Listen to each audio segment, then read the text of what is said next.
Okay, welcome everyone to 52 Living Ideas. Tonight is Dao De Jing. We'll be covering verses 62 and 63. As always, type exclamation point in the chat to read your favorite version of these verses.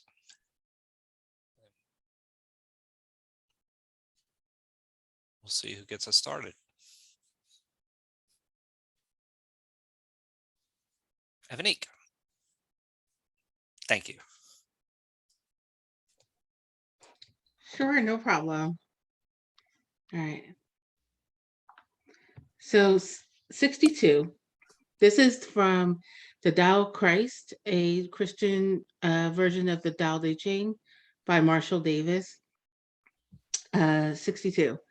God is our refuge and strength, the godly man's treasure, the last hope of the ungodly. One can sell merchandise with cleverly worded advertisements, but reaching people with the gospel takes kindness and love. Never write off a criminal as hopeless. To redeem such a person is the purpose of society. It is a higher calling to sit with a person and explain the way of God than to be the king of a vast domain. If you seek God, you will find God. By the grace of God, one who sins is redeemed. That is the reason God is revered. Thank you, Evanik. Next up, we have David. Okay, I'll read the thing in English version. Tao is the source of the 10,000 things. It is the treasure of the good man and the refuge of the bad. Sweet words can buy honor. Good deeds can gain respect. If a man is bad, do not abandon him. Therefore, on the day the emperor is crowned, or the 3 officers of the state installed, do not send a gift of jade and a team of 4 horses, but remain still and offer the Tao. Why does everyone like the Tao so much at first? Isn't it because you find what you seek and are forgiven when you sin? Therefore, this is the greatest treasure of the universe. Thank you, David. So next up, we have Margarita. I will read in Bahasa. Dao adalah tempat berlindung yang sentosa dari segala makhluk. Mustika bagi orang baik, juga perlindungan bagi orang yang tidak baik. Dengan manis budi bahasanya dapat menarik semua orang. Dengan perilaku sopan santun dapat menambah simpati orang. Orang yang tidak baik, apakah harus sia-sia? Maka seorang raja bijak didampingi 3 orang perdana menteri. Walau banyak dari negara lain mengirim upeti, permata mahal, dan kereta ditarik 4 ekor kuda, semua ini belum bisa menandingi manfaat bagi seseorang yang duduk di sampingnya, sebagai penasehat yang sesuai dengan Dao. Bagaimana di zaman dahulu orang memulakan Dao? Bukannya untuk memperoleh apa-apa, tapi bukan memperoleh apa-apa dan untuk menebus dosanya, maka itu Dao dimuliakan dunia. Thank you. Thank you, Margarita. Next up, we have Brian Allenby. The way is the reservoir of the myriad kings, the treasure of good people, the protector of bad people. Eloquent speech can be used for bargaining. Fawning conduct can be used for bribing others. Though people treat something as not good, why reject it? Therefore, when the Son of Heaven is enthroned and the 3 ministers placed, rather than offering them jade discs followed by teams of 4 horses, sit down and offer this. Why was this appreciated of old? Was it not said, by her one seeks and obtains? Should one have committed a crime, by her one avoids punishment. Therefore, it is valued by the world. Thank you, Brian. And which version would that be?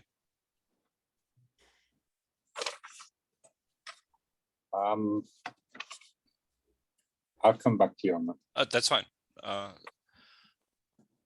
So Nikolai. Thank you. This is apparently the translation by Wayne Dyer. Okay. The Tao is the treasure house, the true nature, the secret source of everything. It is the treasure of the good man and the refuge of the bad. If a person seems wicked, do not cast him away. Awaken him with your words. Elevate him with your deeds. Repay his injury with your kindness. Do not cast him away. Cast away his wickedness. Thus, when a new leader is chosen, do not offer to help him with your wealth or your expertise. Help him to meditate on the principle.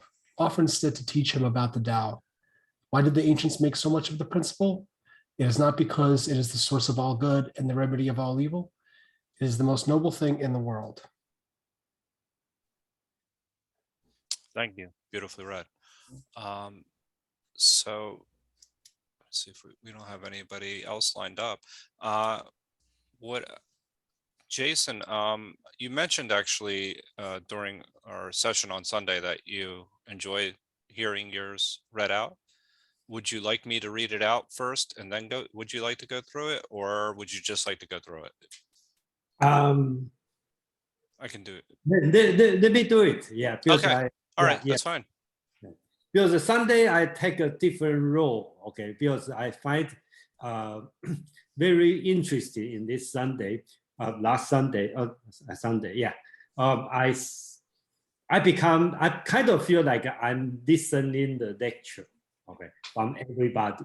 So I have to so focus on how people interpret what my translation. So it's a lot of information to receive. And I think this one would be better to let me read out because that's my first time read out my own writing. So yeah, thank you for giving me this chance. So let me put this one. Okay, chapter 62. Okay, let me read it first. I think here has a few challenging translation here. So first is this word, okay? That's the first time we show up is so-called out, okay? And then I think some translation call it the source and the refugees, and I translate as a sanctuary, okay? This word originally means in the house, the southwest corner of the house. I think that's just I think that probably means the master room. Okay, so the deep inside the house. So usually this word will means mystery. Okay, deep, this kind of meaning. And based on the whole text, I believe this one should consider as a refugee or sanctuary, something protection. So Tao is the sanctuary of all things. It is a jewel for people of good quality. It is a refuge for people of ill qualities. So the word san sometimes means skillful, and I think in Dao De Jing most likely means good and bad in the quality sense. Okay. And then later on the next two sentences, moral words can gain respect. Moral deed can win admiration. This word may, okay, so I think it's interesting, but listen from Evanick. Since her version replaced Tao as God, and these two words is become gospel, okay. So I think that makes sense, right? If you think about Tao is God, and the moral word, okay, the good word, okay, I think that's really reflect that meaning. But my translation, I think in Dao De Jing, this may, a lot of translation call it beautiful, but I think that means beautiful, but in the moral sense. So I translate as moral words can gain respect, moral deed can win admiration. When they talk about this, later on they talk about why are people of ill quality abandoned? Okay, so basically the tone use a question, so means the Tao will not abandon the people of equal quality. So the title of emperor and the 3 chief ministers are created for this reason. Okay, so son of heaven and the 3 ministers. That's a tradition in Chinese. The emperor called son of heaven. So sometimes you see the translation son of heaven, you can easily change to emperor. Okay, remember I talk about emperor. There's only one emperor in the entire China. Even in the feudalism system, because there's only one son from the heaven, and the king is the king. They are emperor, or the son of the king, and the 3 ministers. That's also a tradition, because in Chinese bureaucratic system developed in the very early time. So through over 2,000 years of history, always have the 3 chief ministers. And these 3 chief ministers, the role they change, but roughly you can say one in charge of just like today's prime minister, another one is the general, all right, take care of the defense or offense, and another is not judge, okay, but it's so-called impeachment. Basically, they will take care of all the bad behavior of the government official, not the emperor. So here used as a reason why the emperor and the minister, which means the government, is stopped, because they don't abandon the bad people or the people with equal quality. Okay, coming up. Instead of I put a parenthesis. Instead of practicing elaborate ritual by using disc of jade or carts of 4 horses, they, means the emperor and the chief minister, will do better just resting and advocating the Tao. Okay, here require a few interpretation here. This paragraph will take me a long time to figure out what it tried to say. Most of the translation talk about the jade of disc and the cart of 4 horses. The jade and the 4 horses, okay, represent the ritual. Okay, that's a symbol of the emperor or the chief minister. Okay, that shows their status. And then here, Lao Tzu try to tell is the government role is not ritual, okay, to show their position. Their position, they, instead of showing or take care of the ritual, government official, just like emperor and the minister, should just sit down. You don't have to do the ritual. Just sit down and promote, advocating the Tao, and everything will be fine. That's Lao Tzu, Dao De Jing's political philosophy. Finally, say, why was the Tao valued in ancient time? Remember, whenever we see the ancient time, that means the good. Okay, so why was Tao was valued in the ancient time? This sentence is a little bit difficult, but it's a question mark. It's not because the Tao give what you have asked for and forgive what you have wrong. So basics here is use a question, negative question, to tell you the Tao give what you ask for and forgive what you have wrong. So it is valued by the entire kingdom or by the world. Right now, I start to change my translation from under the heaven before I translate as the world. Right now, I'm trying to change to the kingdom. I just like to see how it works, because sometimes I feel instead of call it the world, probably the kingdom means the entire China during that time probably make more sense. But I'm not very sure. So if you have any suggestion and how do you think, please let me know. So that's it. Thank you. Thank you, Jason.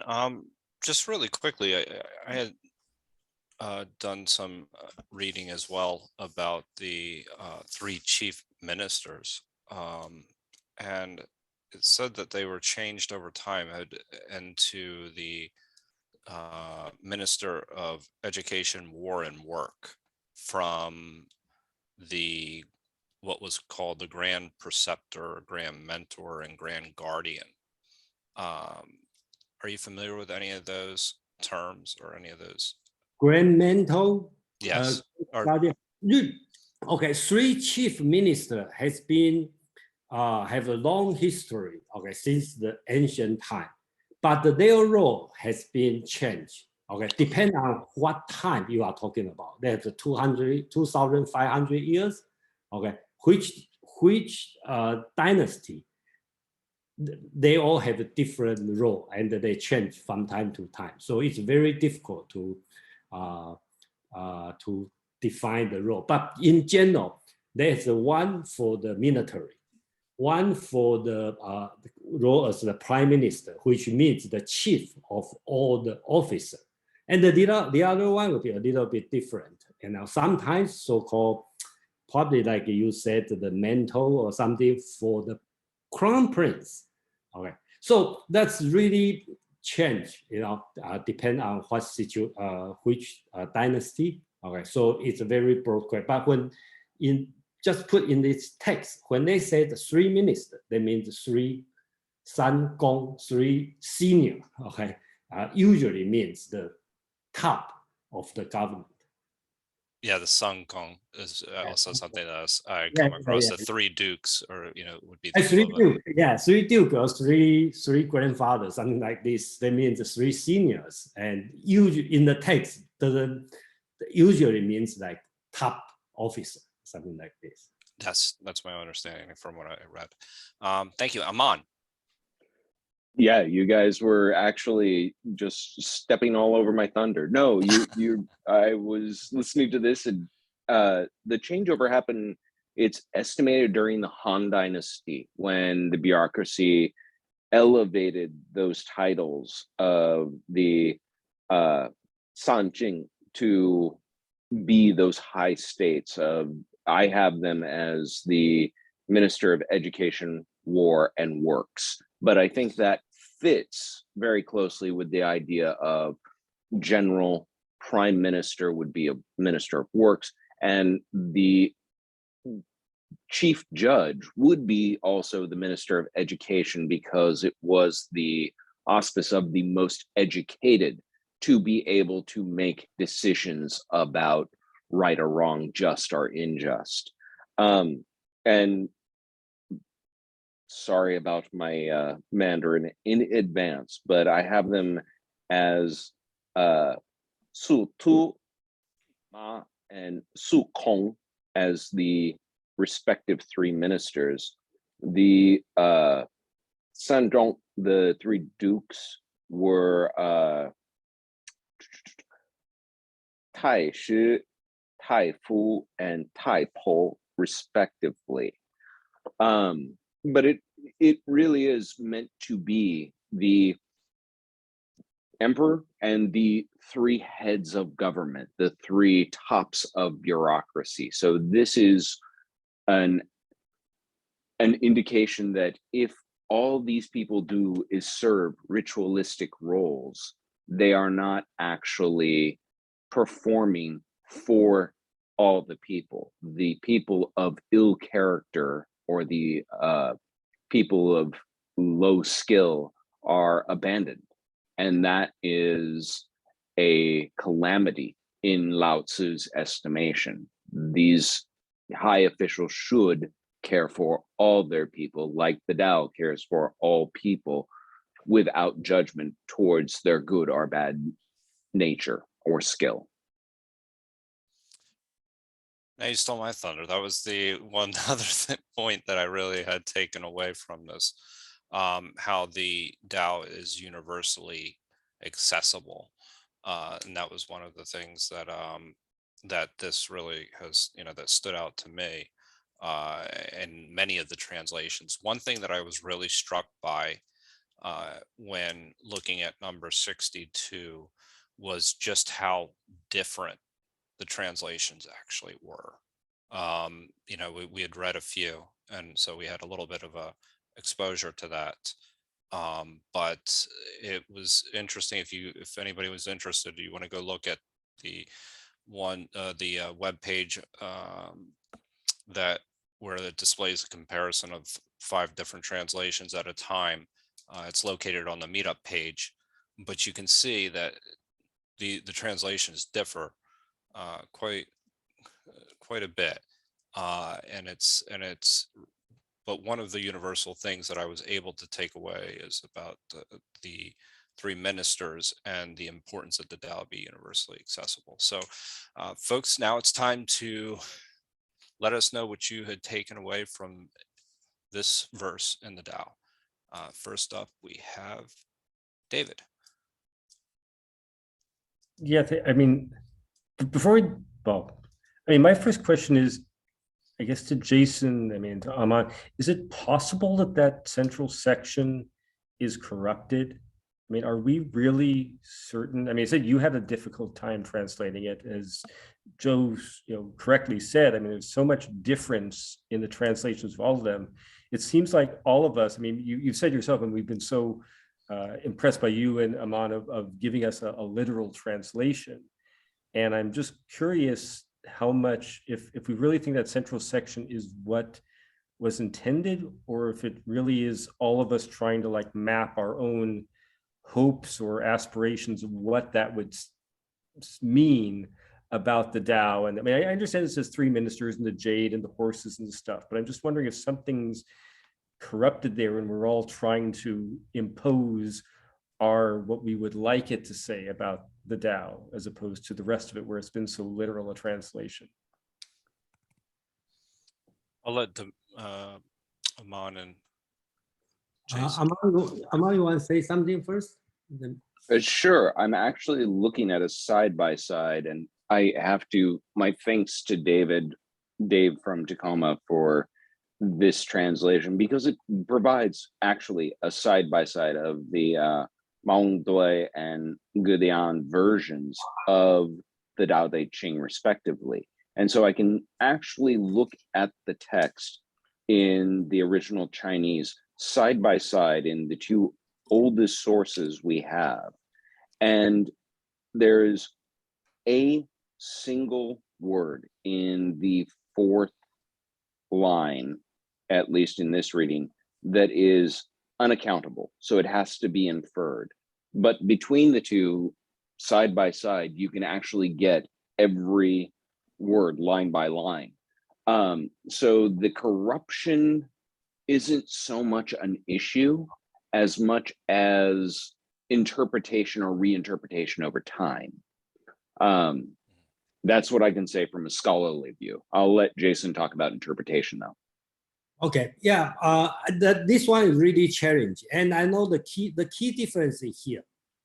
I think I mentioned before, the ancient Chinese writing, there's no subject. Okay, so he said, hit that dog. Okay, so we don't know what that means. Okay, I hit the dog, or as you hit the dog. Okay, get out.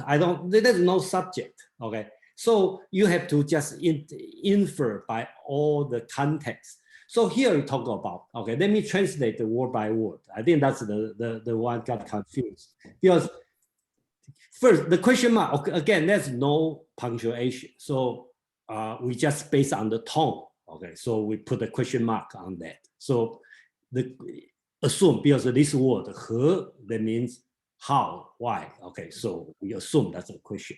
So bad people with bad quality, okay, why abandon it? Okay, that's the word. Therefore, there's no subject, okay.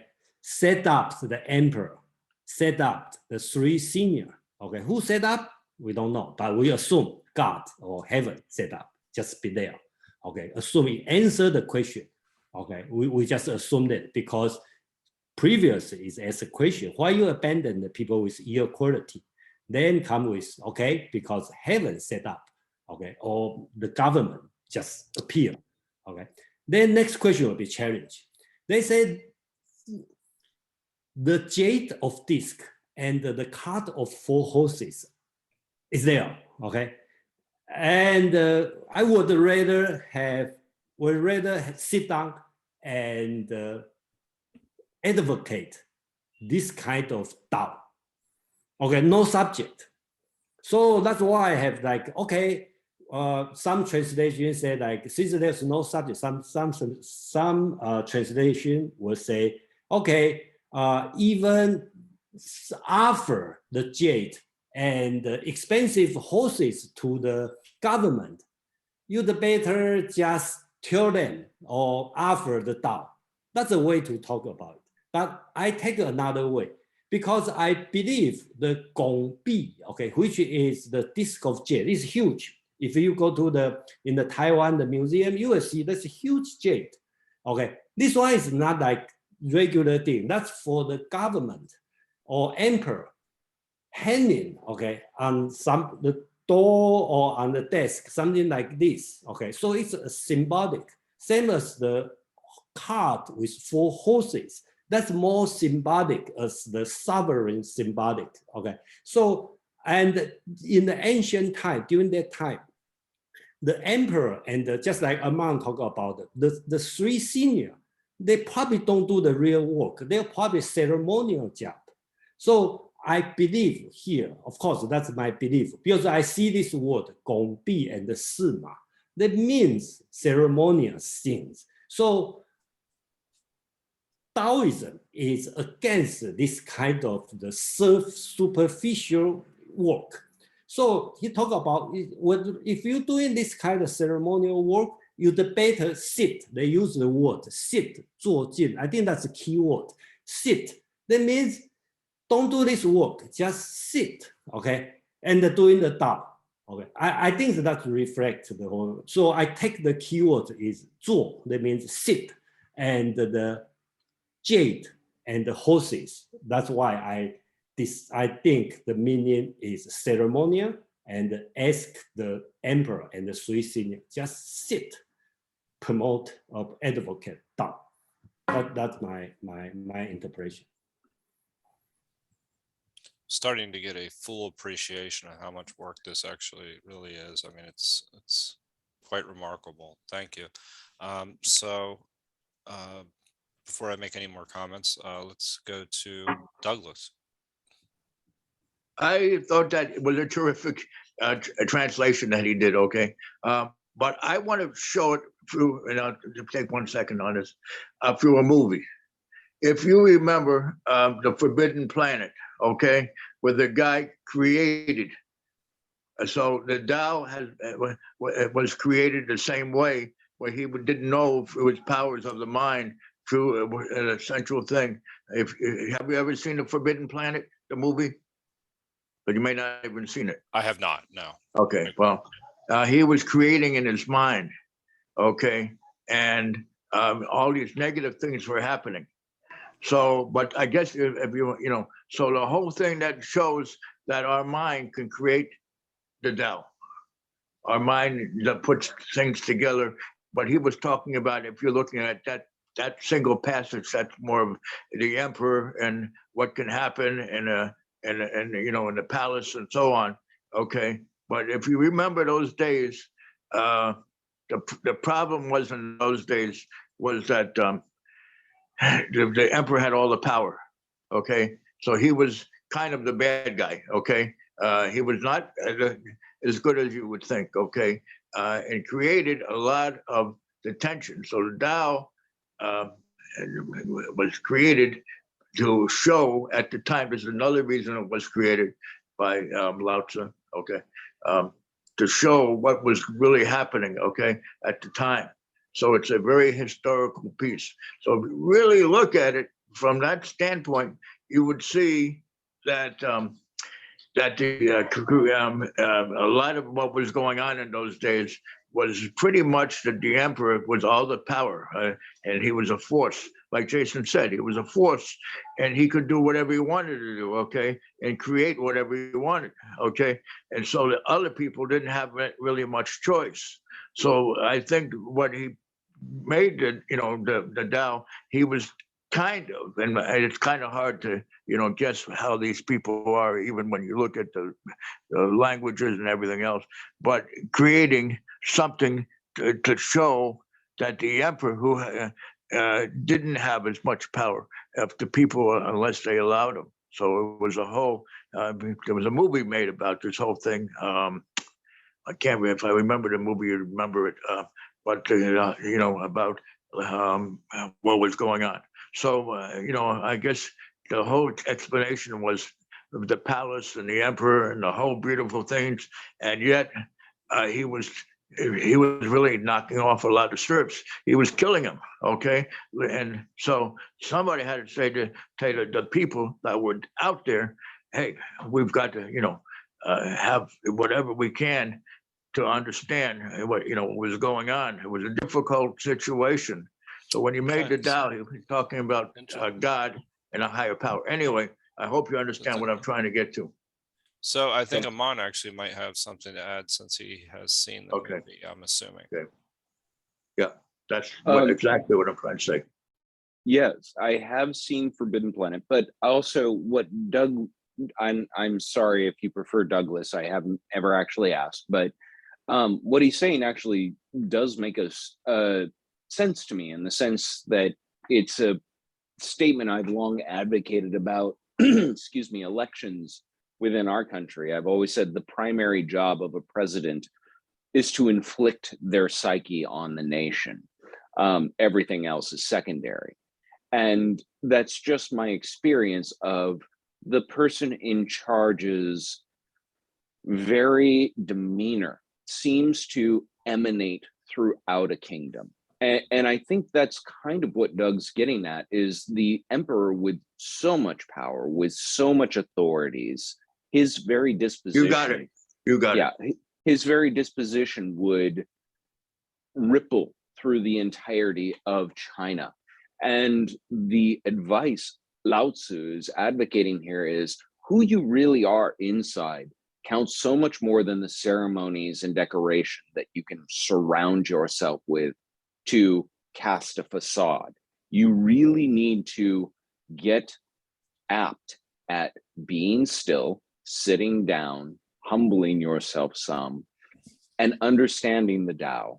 Because if you follow it as a model, you will take care of all of your people, not just the ones you favor. And I do think that this chapter. Thank you. Thank you very much. No, Nali. I think this chapter and chapter 27 actually sync up very well, because they both talk about the difference between the good person and the ill person. Though in chapter 27, they talk about how those two people relate to one another. And here they're talking more in the metaphysical of how the Tao relates to these people. The emperor should try to emulate the Tao. The heads of this much, someone with this much power and authority should try and behave as the Tao does. So those distinctions that are made between people need to be cast aside by the emperor for the sake of being a good steward of his nation and of his people. I'm just thank you for that. That's fantastic, Aman. So the one thing that I was actually going to kind of draw a parallel to, just briefly, I don't want to go too far, but as Evanique would also be able to attest to, is that we've been doing these meetups on the Bible as well. And one of the things that is a reoccurring theme is Christ's questioning of authority and their reason and how they're functioning in their authority. And it's almost as if Lao Tzu is actually doing the same thing. He's saying essentially that as how to behave, not to just favor certain people, but to favor everyone and to include everyone.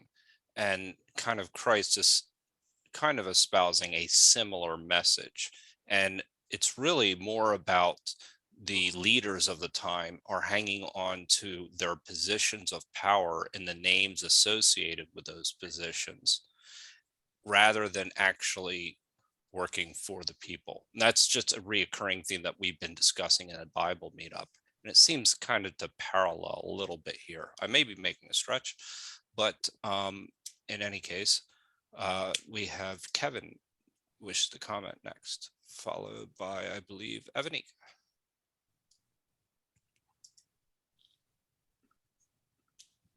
Joe, that's my turn. Yes, correct. Oh, okay. Yeah, one of the sentence actually I learned just right now, do a little bit of research about the three minister one empire. If we think about a parade empire, when you're going out, how from front they give the jade, a lot of luxury, silk. It's a luxury, you know. It's like you drive our president going out. You see how that way. So that's the scenario. You can imagine that kind. Front maybe a bunch of people, and back then. So this is and in reality, second, you think about it, sit down, look inside. Don't waste people's energy and money. Let people do their own. They can be happy. They're going to see it like one chapter see it. They're going to feel happy. I did myself. They did their self. So also empire probably yourself. You see, you don't need a governor. They can figure themselves. Thank you. Yeah, I believe you're referring to verse 17 when you're saying we did it Let's try to find a ourselves. nice picture. Basically, I kind of think this. Yeah, try to find one. It's very nice. It's so, yeah. Yeah, I like that parallel between verse 17 and this one and leadership. So, Jason, you want to comment on the three ministers, or would you like to let Evanique go first? Either could. Okay, let me talk about 3 minutes first. I think that's a part. I'm afraid it's cause some confusion on that, because when Joe, I think you talk about about education. This one is about education. Yeah, so I mean, so I had, I believe Aman actually had something similar: education, war, and work. Okay, so yeah, that's the education part. That's so-called Tai Fu. Okay, and the typical English translation part is called the grand mentor. Okay, so I think that the misunderstanding. I think the mentor is not the education to all the people. Okay, it's a mentor to the crown prince. Okay, so I think that's the position. You know, so usually translated as the mentor, preceptor, and the guardian. And I think guardian is for the military, and the preceptor is for impeachment for the people, you know, that cover in the bad behavior. And I'm almost sure there's no chief officer for the education. That's the part I'm very sure. So you're saying that's the mentor. That's the mentor for the crown prince. That's right. That's right. If you call it the mentor, there must be mentor for the crown prince. There's no such a thing as I almost sure there's no such thing as for the education in today's sense. But they do have some like national college, national university to train the scholar. That's true, but that's not belong to this level. That's kind of like they call 祭酒. That means the principal of the university. Okay, so that have this kind, but I don't think the 3 chief ministers include education. Aman may have a different opinion, so I don't know. You know, but that's what I think. No, thank you for those comments. I do think it actually ties into the empirical exam system and elevating people within the government, but that's just too much into the weeds for this discussion. It's interesting though. How that relates to the Tao, essentially, and essentially, yeah, I mean, and how you're treating people in general or assessing them. Anyway, so let me get back. I know Evanique has been waiting patiently, and I would like to give her an opportunity to speak, and then Madeline would be next. Thank you, Avanique. Oh, no problem. One thing is when Joe was talking about the Bible, the thing I thought about was that actually helped me put this chapter together in my mind, because I think at the heart of the chapter is the leader. And I think in both the Tao and the Bible, the leader is a servant. And I think a lot of times people in like an establishment type of power say that they're serving leaders, but in reality, like Aman said, was they're putting their psyche, their own view on the will of the people. And I think that's not the purpose, right? The purpose is the leader's supposed to serve. So I think when Jesus talked about serving people, or washing people's feet, I think that was key, because I was wondering about the whole, is the society, the purpose of society is to rehabilitate the criminal or the bad person. And I was like, I don't know if that's true or not. But then when I heard the discussion, I'm like, well, maybe it is, because if you're supposed to serve the people, you kind of serve them all. And if you're supposed to serve them all, good or bad, then yeah, it kind of is the purpose, right? If the leader's supposed to be the servant of the people. But I don't know if a lot of leaders would really, if you could say that a lot of leaders really act like that. But I think it's a challenge, because it's a challenge of humility. And like, and you have to get to know the people in order to be able to serve them effectively. So those are just a few of my thoughts that came in there. But I think this is a really interesting discussion. So I'll let Madeline go, because I'm sure she has something great to say. Now, you make some great points. I just want to make a couple quick comments, because, as Shrikant would actually put it, that the idea that leaders are serving the form of an institution and not actually its function. So they're not actually serving the people themselves. They're actually serving what the positions represent, is kind of, what you're kind of alluding to. But something else that you said that's very interesting, the idea of being of service to everyone, regardless of their faults, is something that we still struggle with today in today's society. In fact, I would argue more than ever. So it's really a question of justice that we're kind of getting to here. And that's one of the very important parts of any kind of ethical framework. But I will now, Madeline, please. Yes, hi. Hi, nice to see you. You too. I actually don't really think that this poem has anything to do with justice. I think it's kind of an anti-justice poem in a way. I think the middle section is kind of irrelevant and could almost be about anything. Anything to do with the ruler, as long as it's saying what the ruler needs to do is to be in the Tao, to be following the Tao, and everything will be fine.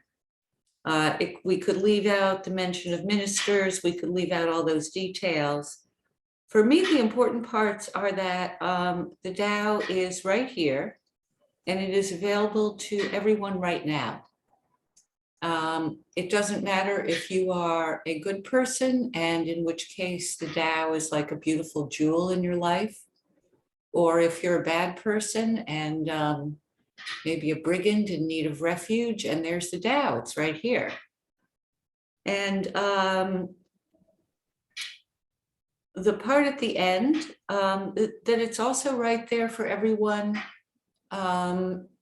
whether you are doing good or whether you are doing wrong.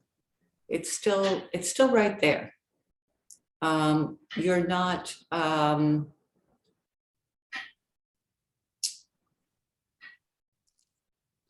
it's available to everyone who's under the sky.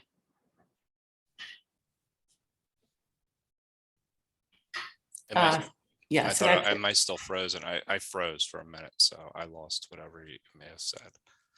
oh, I said it's available to everyone who's under the sky. I agree. No, I think that that's one of the key parts of this poem.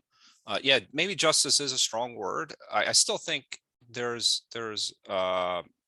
maybe it's implied rather than explicitly stated, in the sense that I think the accessibility of it may make it just. I don't know. That's my personal opinion. But the Tao's, but in a way, we can what we want it to be to a certain degree. Are there any other comments that for number 62? Does anybody else wish to comment? Aman. I just wanted to say real quickly, I think Madeline, excuse me, hit the nail on the head, that the locus of this chapter is about how wondrous a thing the Tao is. And I mentioned this, I believe, either at the last time we did this or at Sunday's meetup, that it's almost like you're graduating from the primer on the Dao De Jing into there are more mysterious, more profound, more deep lessons ahead. And now we are getting into those more profound, more deep lessons, because this is in the section on virtue, on what emanates from within a person. But it is a chapter dedicated to the profoundness of the Tao as a, capital M manifestation in the world. What I think is really relevant here is that it's kind of remarkable that when one really stops to think that from this nothingness, from this empty, fertile void that we refer to as the Tao, the good and bad both spring up alike. And the Tao offers sunlight and rain, food and gravity to all of those, regardless of their character, their virtue. But if you have I do think there's something to pointing at leadership here, in the sense that if you have that much authority, if you are going to be in a position of power, then you're best be right with Tao to do a good job at what you're needed for. Otherwise, it's going to be pretty calamitous.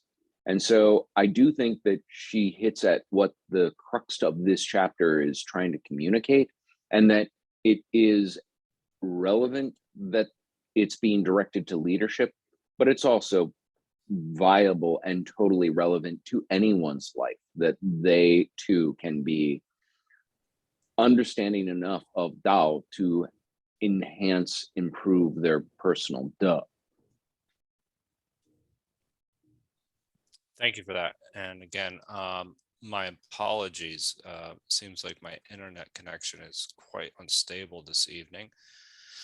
And I have constant freezing, so I'm going in and out and just getting bits and pieces of comments, but I'm still gleaning quite a bit from this particular passage. So next we have Yoga Shore. Yeah. So the point Amun made, it was really nice, because we normally think about the world in a duality, like good and evil, yeah. But the life force within each and every of us, like each and every body, and each and every thing as well, not only living things, but non-living things as well, the whole manifestation of the world, it is run by one thing. It's like transcending beyond the good and evil. It's a higher thing that actually manifests in this world. It's something that does not change in this world. It's always there. But since it is always there, we don't actually realize it is there. Because, normally we'll realize the things in a room, but we'll not realize the empty space in the room. but that's really important because that's what keeps the things in place. Yeah. So the empty space, which we don't realize, which is always there, and the life force within each and every of us is really important to note. And it's actually because in the text it says that it gives refuge to those who are bad, and it's a jewel for those who are good. You see, it is what it is. Yeah? But if I'm good, I'll translate it as something else. If I'm bad, I'll translate it as something else. I'll know it as something else. So it is upon me to know how to interact with the Tao. It is what it is. It does not change what it is, but how I interpret it is a totally different thing according to my own experience. I feel that. Yes, thank you. I think that that's absolutely beautifully put. And there are a lot of different verses that you actually had spoken to there. The idea of empty space, and these are themes throughout the Tao, and how one would interpret this. Anyway, I'm going to go to Jason before I go on too far, but thank you, Yogeshwar.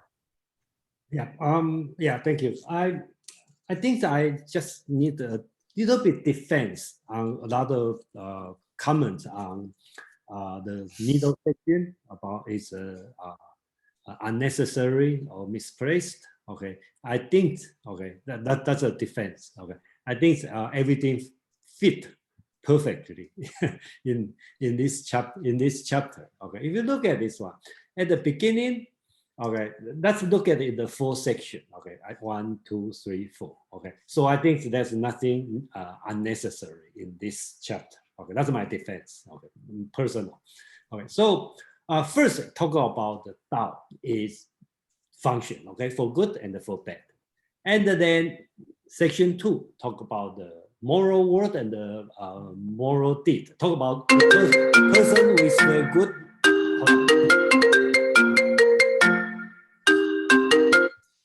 Okay.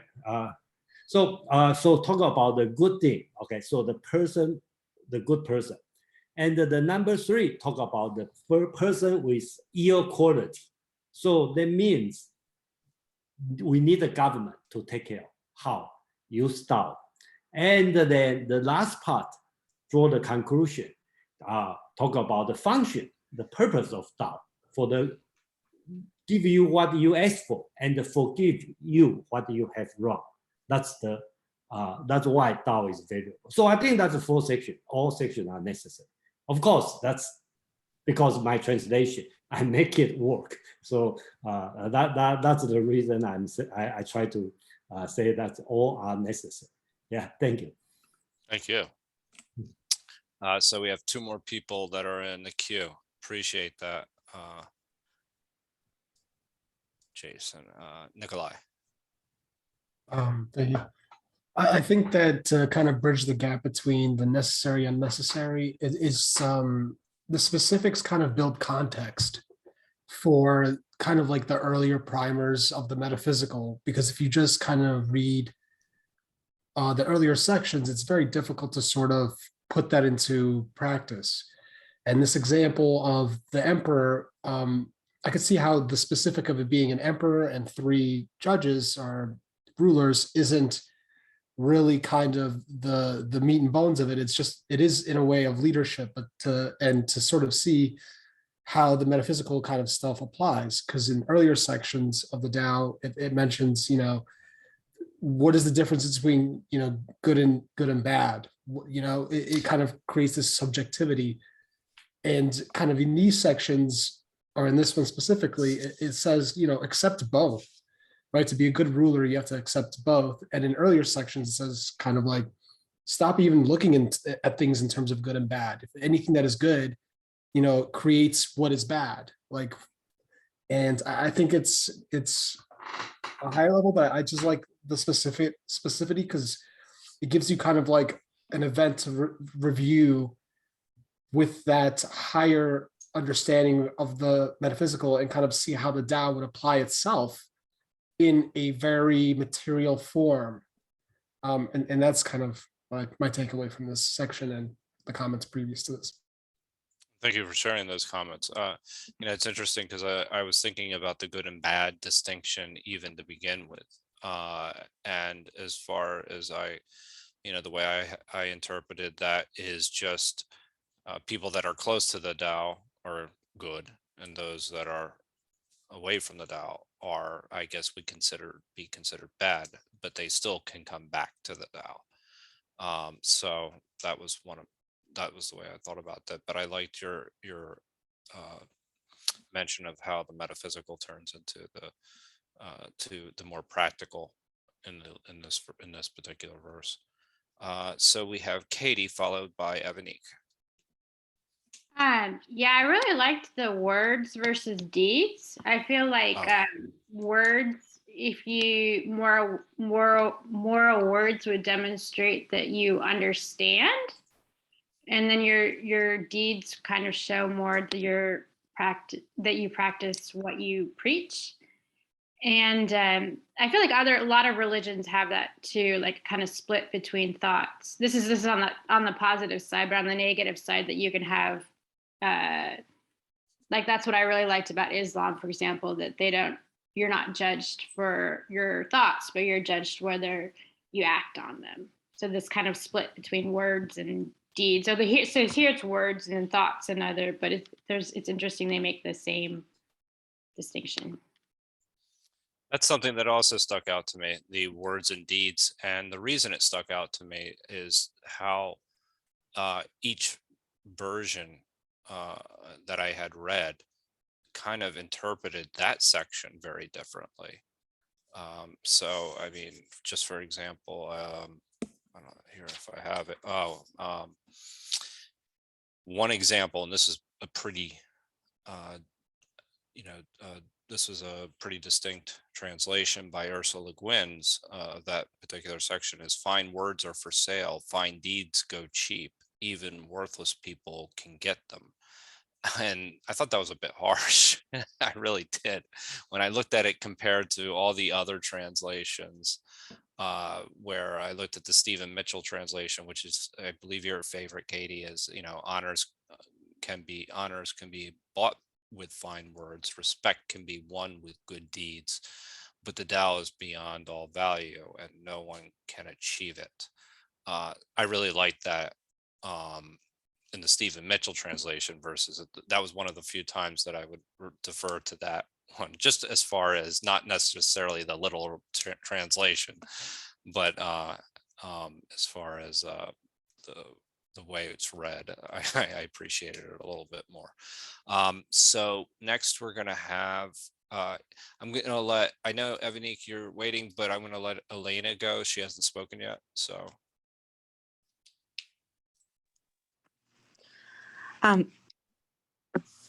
Can you hear me? Yes, I can. Thank you. Okay, wonderful. I just wanted to bring up the question because it's since we started with in the middle of discussion about and mentioned the movie The Forbidden Planet, and also what relates to it. Evidently, I just googled is a Shakespeare Tempest. Okay. So whoever did watch it, what happens at the very end? Because it's a very interesting, it's very much Tao. I just was wondering what happened in that particular plot. Yes, it's very interesting. It's a very philosophical movie. If anybody can provide a brief answer, then that would be great. But if not, you may have to rent it. We'll Google it. You can rent it and have to come back and tell us. So yes, I appreciate that. So next up, I'm gonna, I don't see anybody offering any. Real quick, the end of the movie, the planet's destroyed to prevent humankind from following in their footsteps. That's the real short version. Oh wow, it's a pick me up. Evanique. Yeah, just really quick. I was just thinking, this concept of good and bad. And I was thinking, again, why this poem is talking about the rehabilitation. And I think because we all have both inside of us. And at times we are both. Like when you were talking about being close to the Tao and away from the Tao, I think we are all can be close to Tao or source or whatever higher power you believe in, or spirituality.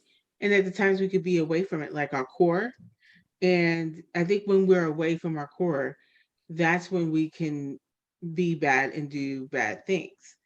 And I think because we have this capability in all of us, there has to be also this capability of good. And maybe that is the reason why we have to be careful of how we label, because eventually that label can be applied to ourselves as well as the perceived punishment that is deserved when we are good or bad. Or bad, I should say. I won't go into it, but I was reading something about Dostoevsky's writing and how essentially that's some of his major points about human behavior. But that yes, there's good and bad in all of us, and you can see that clearly in Crime and Punishment. So let me see. I have Margaretha followed by Jason, then followed by. Wait a minute. Yes, Margaretha followed by Jason, followed by Madeline. Yes. Actually, when I read the Bahasa Indonesia one, it's this time actually kind of similar with Jason's. Usually it's pretty off. From this, what I feel is more about, I think in Tao there is no good or bad. All are under Tao. So Tao is the sanctuary for everybody, everything. About the good deeds and good words, you can use that as a mask in front of other people. You can say nice things, people will fall in love with you. You can do good things, but if that's not with Tao, in line with Tao, you do it for self-mercy or to gain advances, to make people vote you. So that is not Tao.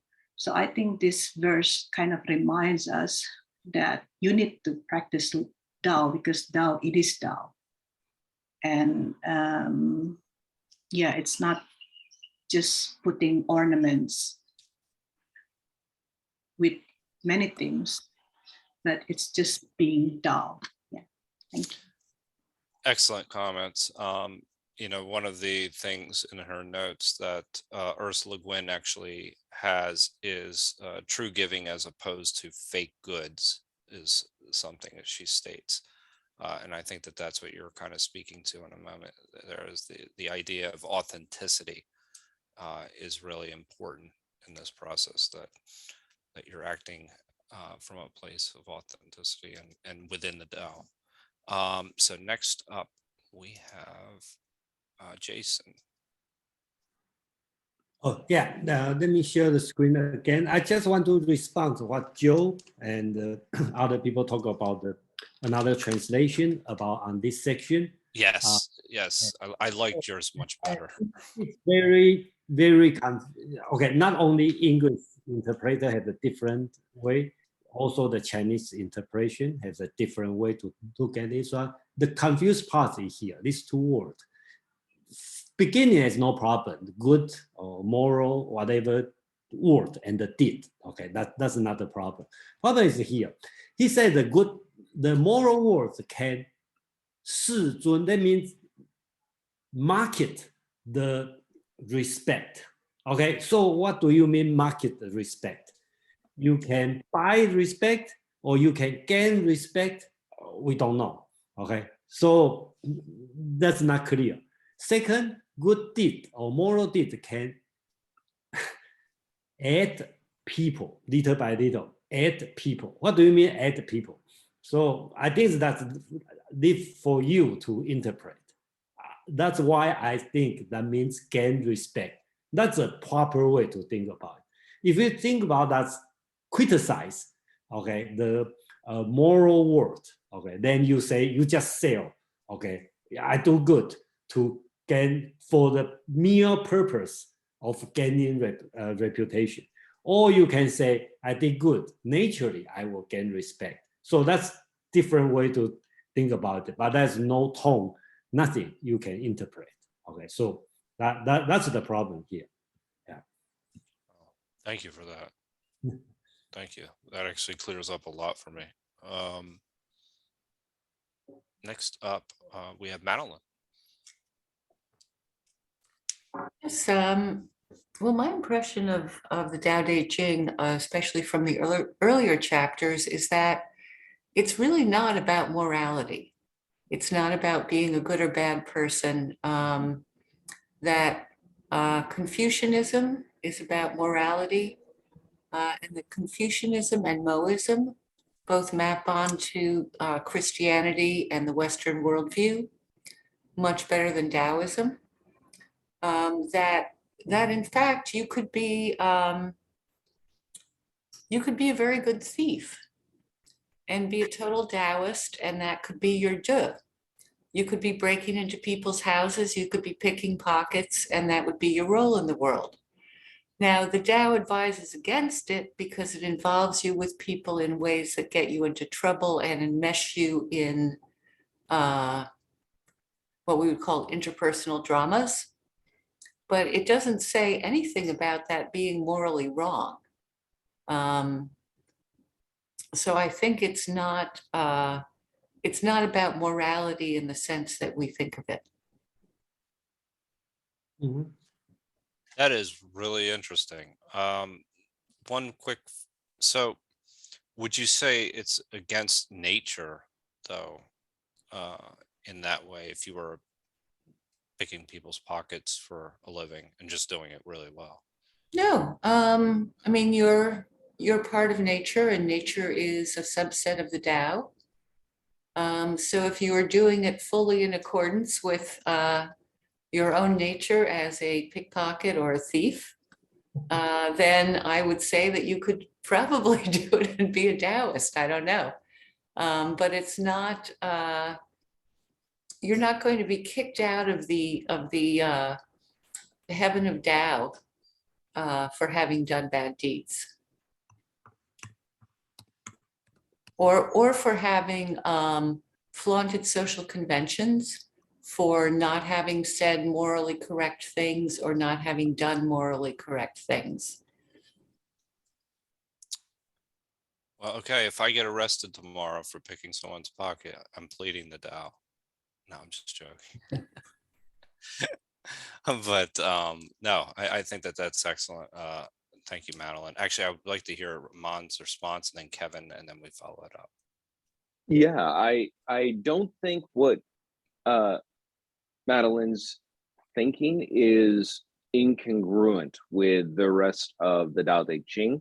I think this chapter offers the opportunity for that misunderstanding probably more than most because of this term I'm putting into the chat, the idea of shanren, which is easily translated as good people or good person. But that first part, shan, it doesn't mean good necessarily in a moral sense. It certainly can, because it can mean to be benevolent, but it can also mean something more like well-disposed. Some translations opt for the term skillful versus unskillful, or kind versus unkind, because when they talk about the non-shanren, it's bu shanren, which is just a negation. And so I think there is a easy way to square this circle by taking the idea of good and adding the suffix at. Good at. If you are good at life, if you are good at Tao, if you are good at people, then you show these qualities. That sort of extracts that Abrahamic moralism that we associate with this almost Platonic idea of the good, full stop. That is not what it's talking about. It's not pointing to some a priori good that exists out there in the world. It more is consistent at, are you good at life? And the person who just asked, what about a murderer? A murderer might be good at murder, but are they good at life? Are they skillful at living? But for the fiction of Dexter, I wouldn't say I've seen a skillful murderer in the world at large. And even that is fictitious for a reason. You can be good at a thing, but that doesn't make you necessarily good at other people or good at living in the world around you. And that's really where this idea of Shanren comes more into play. And I'm sure Jason's going to have something to say about it, but hopefully that squares some of that easily understandable misinterpretation. That's much appreciated for me. That is an important distinction to make, because that's one theme that I can honestly say that I haven't really picked up on. So I appreciate those. I appreciate both Madeline and Amon bringing that to my attention. So I'm going to let Jason go next, but I just want to make sure I have the order afterwards. I have Kevin, if you don't mind waiting patiently, Kevin and Chang. So you want to go to me? Okay, yeah. Okay, so just quickly respond to Amon, talk about 善人. Okay, that's good people, skillful, okay, splendid. It's very wide. And then I think we will face, I make the word count, this word 善, probably being used over 60 times, okay, in this, in the text, used a lot, okay. So I still struggling with what's the meaning in this text, okay. So I think that probably stopped talking about 善 and this moment, but for sure, okay, Dao De Jing or the Taoism doesn't have the concept of, or against the concept of Confucianism, perfectism, okay, doesn't have this concept, doesn't have the Western concept of the summa bonum, okay, the highest good, they don't have, they against this, okay. So this between good, they try to avoid the secular virtue, okay, that's what we are. And that's related to what Madeline talked about, like being the pocket picker, okay, being the robbery murderer, okay, is that the Tao? Okay, I just want to quote from the Zhuangzi, another Taoism writer. He has a famous section, okay, talking about the, remember in the Dao De Jing, talk about the Tao can be Daoed, okay, can be spoken. He talked about the Dao Yi You Dao, okay. The first Dao is not Dao De Jing's Dao, that's the robber, okay, that's the robber. But in the Chinese pronunciation, it's the same as Dao. So he talked about the Dao, which doesn't mean Dao, means the robber, okay, gangster. The Dao also have Dao, okay, also practice Dao. So his example is, okay, you, before you go, you know, okay, what's the room? He's assuming you are robbed, okay, steal the treasure in the house. He said, before you go there, they already know, okay, they have some valuable inside the house. That's called sage, okay. And some people have to break in first. That's bravery. Some people have to stay to the last one to leave the house. That's called the righteousness, okay. Some people have to make decision whether or not it's proper to go into the house. That's called wisdom. After they get all the treasure, they have to decide how to distribute, okay, this kind of goods. That's the benevolence, okay, Ren, okay. So that's an example in the Zhuangzi's example. So I'm not going to make any judgment, but I just leave you to interpret. Thank you very, very much, Jason. And thank you, Kevin, for waiting. You're up next. Yeah, no problem. Yes, so for me, I want to add couple general thought. It's each chapter is like a spongy bob. You guys like everyone reading, I got something. Then Jason reading, I'm going to carefully look for Chinese character compared to English. Then also more discussion, I got more read again. So more read, get more get, I get more thought. For this chapter, the first sentence, the Chinese 道者万物之奥. It's this, if we keep reading this one, come back, you will got a different kind of thought. For now, if I change like this, it's church is a shelter for everybody. Buddha is great for everyone. God is serve for everyone. You see, it's kind of, you can use this what's all. Jason used translated sanctuary. Yes. Or shelter. Your heart of shelter is for everyone. All things.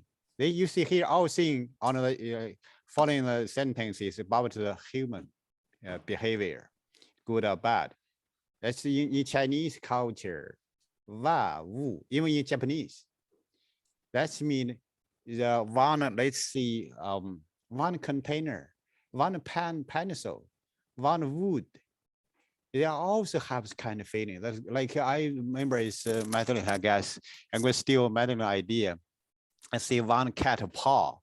They try, scratch something, going to out the door or not. You see that kind of, they have human feeling. For all things, they have kind, it's just not our human being feeling. If you physical thing, they always has, like one Japanese scientific, they said if you see good thing for one cup of water, the pattern in those water is different than the another one you keep seeing bad to that cup of water.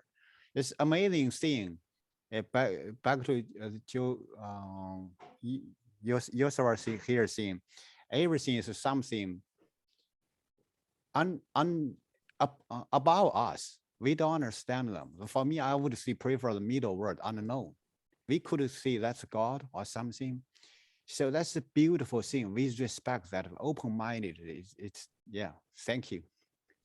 Thank you. And, thank you for bringing up the first verse, because that's something that I had thought a lot about too, is the dwelling itself.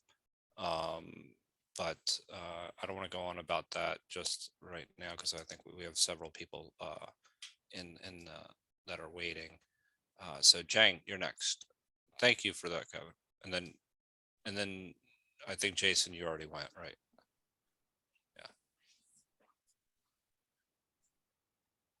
Yeah, I just want to say, based on my understanding of Dao De Jing, what I learned, I don't quite agree with what Madeline is talking about the, like you could be there could be a good thief in the Chinese history. There are people like steal from the rich people, give to the poor, that type of. But I don't think it supports the thief we are talking about today.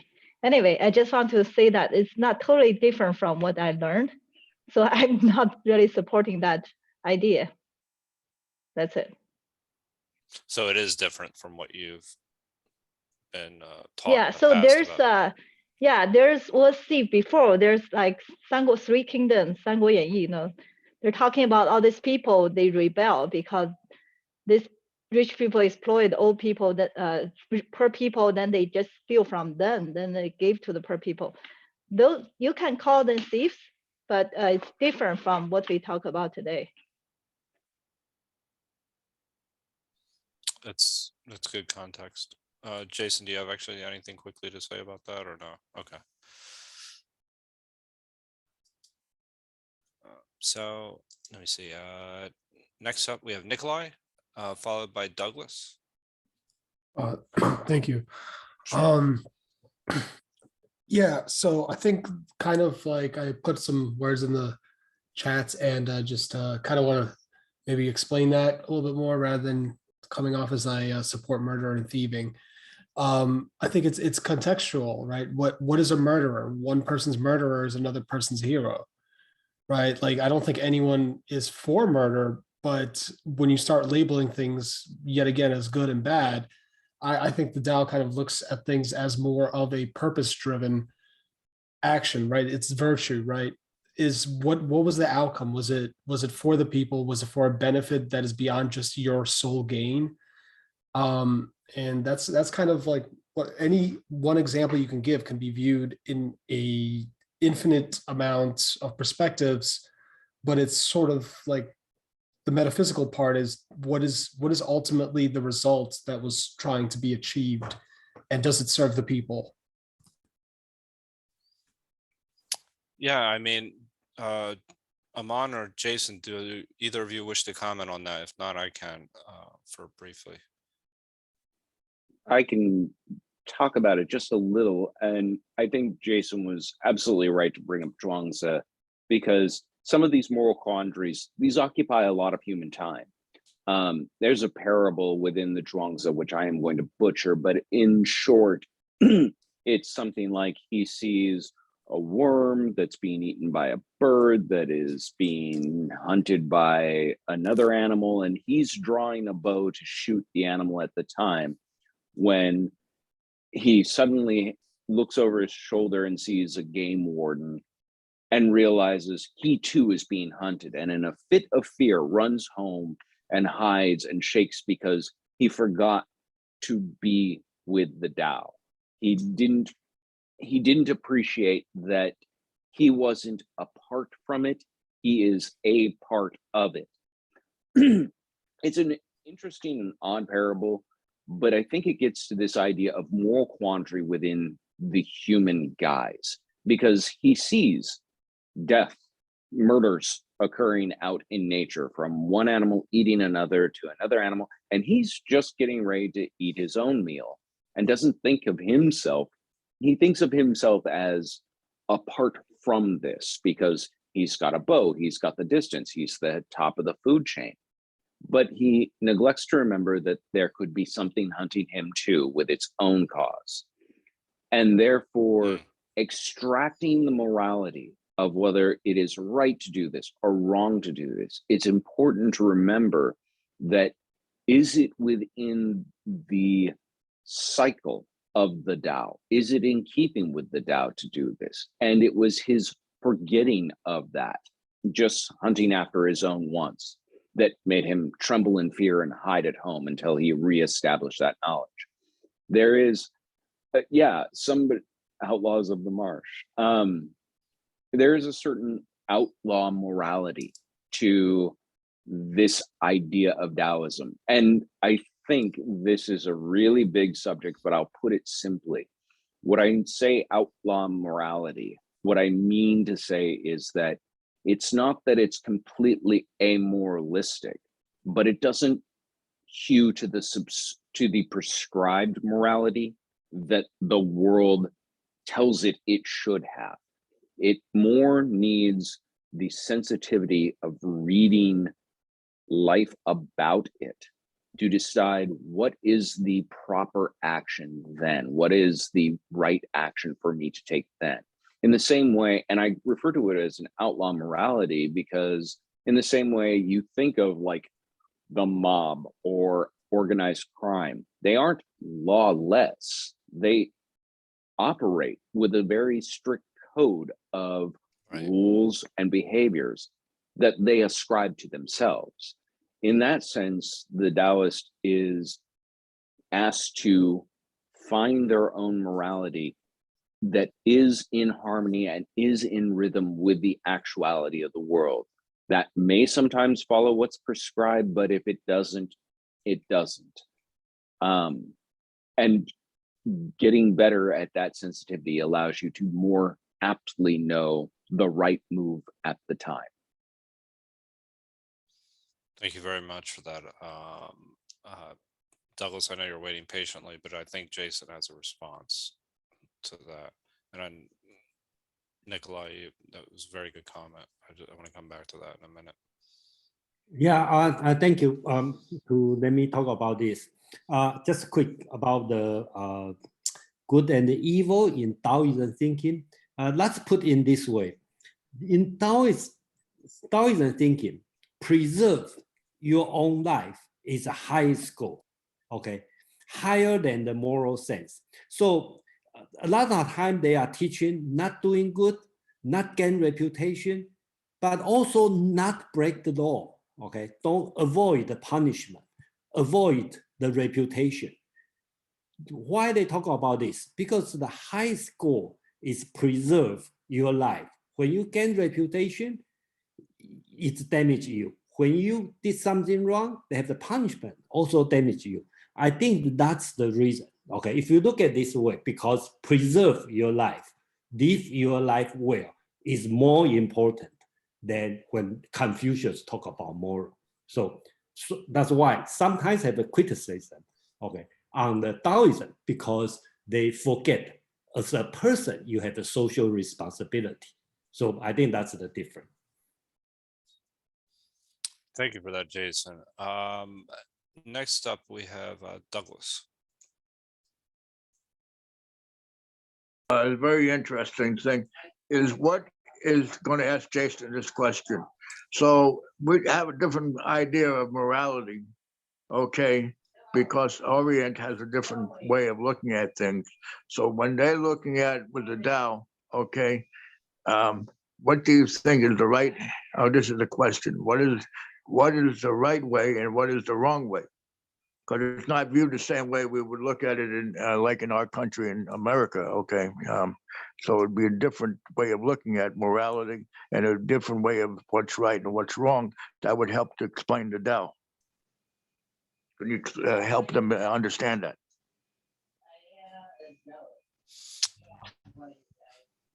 Jason, you want to respond or? Yeah, I think that's basics, the same response, right? Basics, you live a good life, live long, okay, is higher than when we talk about virtue.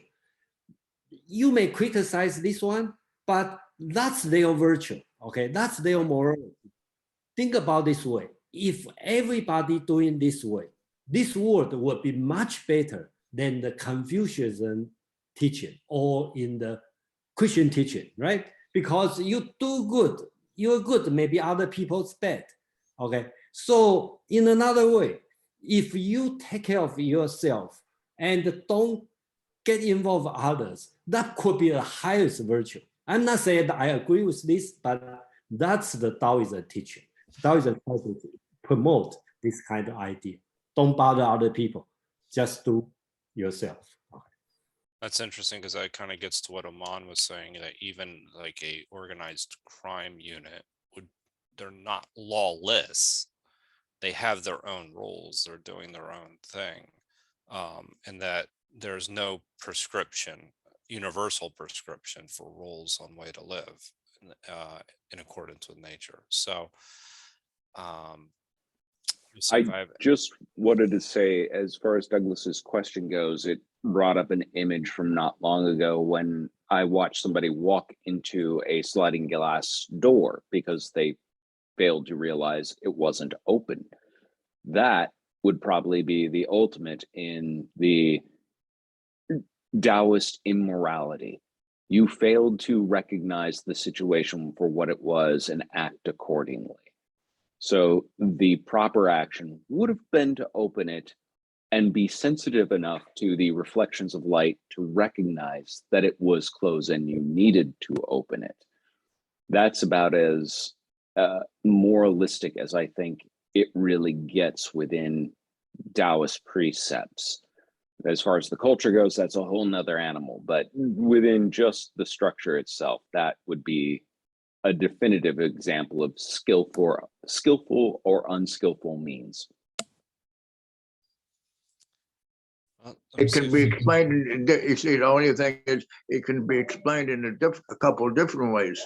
Okay, if you look at the Orient, okay, well, in those days, I guess they were considered a little bit different than looking at the Orient now. But if you looked at in those days, certain morals of morality, okay, which Confucianism gave a whole list of, I guess 32 things or whatever it was, they gave them maybe 150 things, okay? But if you look at Taoism, they're making it, simplifying it and making things much easier so that the layperson, in my opinion, would know how they should live or how they should be. See, that's, part of the question, so changed a lot, kind of thing, but you have to really look in that time at what is considered morality and what is not considered morality. Thank you. Thank you, Douglas. With that, we don't seem to have any additional comments. I was hoping to get to 63 tonight only because I really liked it. But I don't think that we would do it justice in 23 minutes, and I want to be respectful. Oh, Kevin, would you like to make a comment? Go ahead. And Yogeshwar. Yes, thank and you. David. Oh, let somebody else go ahead. Yogeshwar, maybe Yeah, I'm going after Yogeshwar. Okay. Yeah. Could you go after David as well? Because Oh, I okay. haven't heard from either of them much. Yeah. Yeah, I just wanted to ask if, like, putting your life above virtue, does life in that context mean knowing the center of yourself, or like knowing the Tao, like more, it will be valued more than worldly virtue or anything like morality? Does life mean being centered, or life means like not dying? That's a very actually Shrikant might want to comment on that. Actually, I hate to put you on the spot. I don't know exactly the context that we're discussing, so I'm going to defer to Amon or Jason. Okay. Yeah, that's a very deep question, though. Again, this Saturday, I'm going to talk about in the Asian philosophy, I'm going to talk about so-called Yangchu. Okay, it's considered as the person before Taoism, Dao De Jing. So individual, just answer Yogeshwar's question. I know if in Indian probably have an answer in a different way, because India have this kind of Atma, self-thinking, seeing and seer and the sin, this kind of concept. China probably don't have this concept. So when I speak about the preserve the life is a higher goal. The life means this body, okay? So longer, live better, don't get hurt, okay? But not totally immoral, because it's also included taking care of your parents, okay? That's all, and your family, that also included. So you put it, then the higher goal is, think about in the warring state, the higher goal is everybody do this. The world will be perfect, right? If everybody care about your own business, not bother other people, the world will be the wonderful world, better, probably better than Confucius' world. That's the argument. It's a very, very deep and interesting point. That essentially that yes, where you put,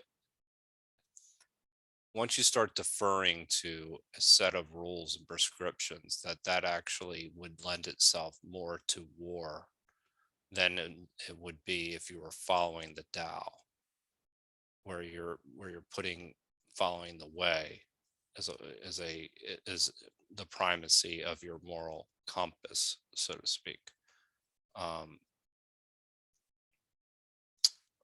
Okay, so next up I have, I'm sorry.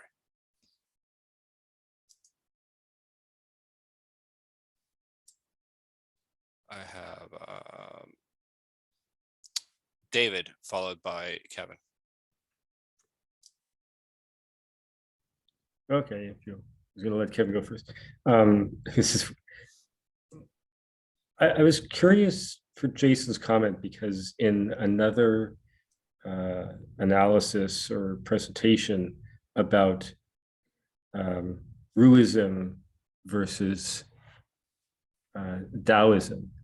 And we've discussed a lot of period that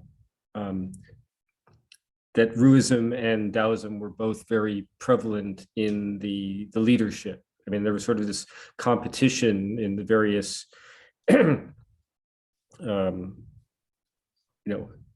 empires of China, which had a stronger influence. And also this concept that we've been talking about, that Ruism, Confucianism was mainly as a instruction to the royal court, the royal family, prince.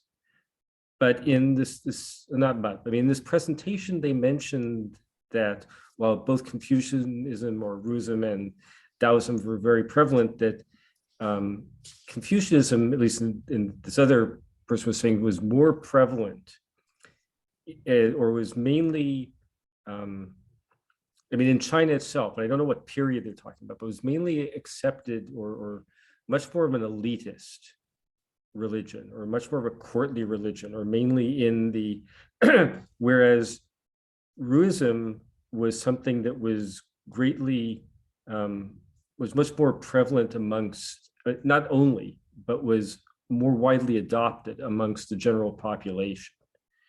And I compare this to in India, where you have Hinduism versus Buddhism, and the Brahmins. In some ways, Hinduism was or at least among the merchants, was picked up there as an alternative, or something to fight against the very strict controls and dominance. And you have we get back to Judaism, the Bible, you have the Sadducees and the Pharisees, and the Sadducees were very much the priestly party, ruling party. And the Pharisees were in some way against that. So I was just curious how in Taoism, even though we've been discussing this presented as a instruction for the prince, for the royalty, it seems to have been, relating to what we're talking about of the strictness of the morality of Confucianism and the more sort of laissez-faire attitude of Confucianism seems to have been adopted more widely. Or at least by this person's statement, that it was adopted more widely by the people. I was curious about your comment on that, and also, it was adopted by the people, but as we've been discussing, the book itself was intended as sort of instruction, at least we've assumed it's instruction for a ruling class. So I'm just curious about that sort of, contrast where it's intended for the royalty as instruction for it, but it was very widely adopted, at least according to this other person, amongst the common people, more so than Confucianism. Mom, would you like to comment on that? Yeah, Confucianism or Ruism was definitely the ideology of the elite, because being literate was a fundamental component of being part of the scholarly class. But that then trickles down to throughout society and those who are aspiring to climb the social ladder, as it were. Taoism, by contrast, the distinction has to be made between the Dao De Jing as a text, which is being written to a very specific audience, and then Taoism as it disseminates within the broader culture. The earliest movement of Taoist sometimes is known as the 5 pecks of rice sect, because that was the asking price. You delivered 5 pecks of rice, and then you could be initiated in and be part of the fold. That 5 pecks of rice sect later led to what was known as the Yellow Turban Rebellion, or the Yellow Turban Uprising. It's the one act of aggressive hostility within Taoism's religious history, rising against the court. And it was put down. It was kind of cast aside. Taoism gained a bad reputation for a while, but over time, because it was also cycling within that same sort of elitist circles, and because it had affiliated itself so closely with sort of the everyman, the plebeian of society. It was taken back up, dusted off, and repackaged, and there was never actually another quote unquote Taoist uprising. It remained sort of a substratum that a lot of the folk religion of China could graft itself onto and still be treated as Taoist. The Dao De Jing as a text, though originally written for an elite rulership, was, I don't want to say revamped, but was interpreted and repackaged and disseminated widely as something that could be of value to all people. And still to this day, I think, is treated that way. But you have that tension between the prescriptive elites sort of ideology from top down and a grassroots sort of ideology that bubbled up within the masses. Thank you for that, Aman. So next up, we have Kevin. Yes, thank you. I would brainstorm some question for everyone. Maybe you can share your opinion.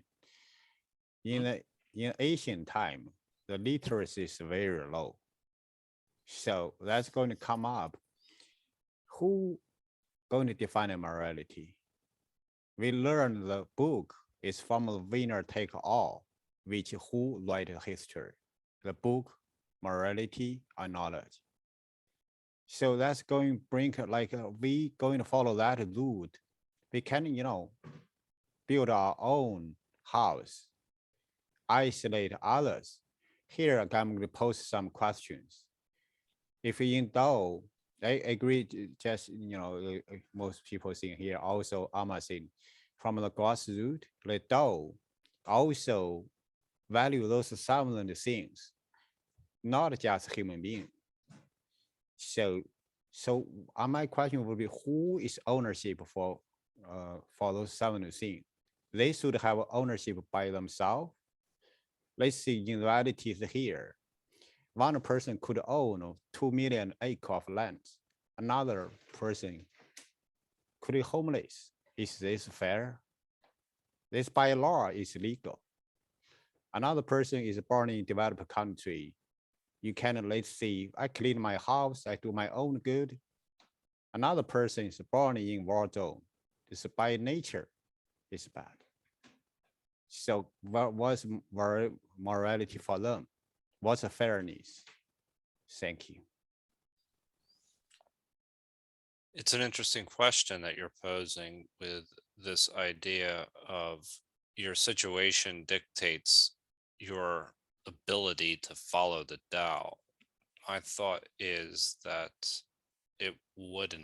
it's not supposed to, in theory, impact your ability to follow the Tao, but I wouldn't be qualified to answer that. And did I reframe that question properly? Yeah, kind of, but my follow up would be like in Dao, even other Asian books, Western or Chinese, we use lots of metaphorical. It makes sense. Like Aristotle and Plato, they also, this is not a math, not just math or this physics or other thing. They all together, knowledge itself, they integrate it by nature itself. Now it's specialized like piece by piece. Thank you. Does any Jason or Shrikant? I wanted to, because this is, I wanted to point to, I mean, I was really fascinated by Douglas's question, and I want to take it to tomorrow. I want to point to what we are doing tomorrow. Okay. Tomorrow we're trying to compare these three religions, and I want to see how deep we can go on that. So for example, I mean, the question of morality. How is morality different in Taoism? How does Taoism approach morality? How does Bible approach morality? How does Gita approach morality? question that Yogeshwar asked about the center. What is the commonality and what is the difference? Like when I did the presentation on center and the periphery, I was focusing on the commonality. But now I'm going really deep into Gita, and I'm realizing that there are differences too between these three religions. And so what I want to do tomorrow is I want to really explore it. I want to have everybody explore it. So I want to run the plan by you guys to see what you guys think. Is that okay, Joe? That'd be great. No, I think that this is a great way to transition into that. So what I want to do is, so firstly, I'm going to ask, I want to do it in a dramatic way. Okay, I want people to be champions of one or the other, and there are going to be 3 religions and 3 architects. Okay, so you can pick a religion and you can pick an architect. And you can be champions of those. And there could be multiple people who are champions of the same. So, so I'll ask for volunteers. And basically choose something that you really know and feel deeply about. Because then what we will do is that we'll take up different questions. And you can talk about, okay, suppose you really know the Bible. You can say, okay, how does Bible approach something? And you just express that. And then another person who knows the Tao will talk about how Tao approaches that. If you know Louis Sullivan, then you can talk about how Louis Sullivan will approach that. And then if you know the design way, then you can talk about how Harold Nelson will approach that. So that way we will have these multiple people and we will come up with a list of topics and we will see how these different religions and these different architects approach the same thing and what are the commonalities and what are the differences. And I want that to arise inductively with multiple people talking about these. So what do you guys think? Joe, what do you think about the idea? I like it a lot. So when you're saying the comparison of them, so you would say how they different in like a moral sense, or how they different in what other, or how are they alike? In everything. So how is their metaphysics different? How is their epistemology different? How is their ethics different? How is their politics different? What is it that they focus on more? Do they focus on the eyes more? Do they focus on the ears more? It just, we can approach it in multiple ways, and different people will bring up different questions and different aspects will be shaped by that. So there'll be like one palette would be these six streams of thought, 3 religions and 3 architects. And then we will take a whole bunch of topics that will come up, and then we'll go ahead and play. So Joe, which ones would you pick? If you can pick one religion and one architect, whom would you pick? Oh, you have to pick design way, by the way, because you did a fantastic job yesterday. I was very impressed. Thank you. I thought about that chapter for a while. Like that chapter resonated. It really brought the whole book to me. Okay, together. So which do you pick? So I'll go, I guess, with design way. Mm-hmm. It's really hard for me to choose one of the religions. All right. I mean, I want. You can think about it. You can choose. Yeah, because I mean, it's hard. It's hard. It's hard for me to go. You don't have to. It doesn't mean that if you pick a religion, it doesn't mean that you have to stick to that. You can keep on talking about other things, but you bring whatever points. You try to bring that. Bring that perspective. What that religion, what that perspective brings on something. Bye, Jason. Happy New Year, Jason. Yes, that's right. Next Monday is New Year's, right? Next Monday is my New Year because I'm in Taiwan. That's right. So, we have the Dao De Jing meetup. Your New Year's, okay? So your lunar New Year's. So. Yes, I celebrate the Chinese New Year with my Chinese friends here. So we do it a little bit early. So yeah, I have a couple of friends that are upset that they can't come to the Design Way meeting because it's Chinese New Year. So Yeah, that would be ridiculous. actually, I wonder if But anyway, that's fine for me. So Wonderful. well, anyway, I will be here next week. Okay, yeah, see you guys. I'm looking forward to it. Thank you for everything, Jason. That was a wonderful translation. It was a you. fabulous discussion. It really gave us some insights into how difficult it really is to translate this. Ebony, what will you pick? I will pick the Bible since that's the one I know the most.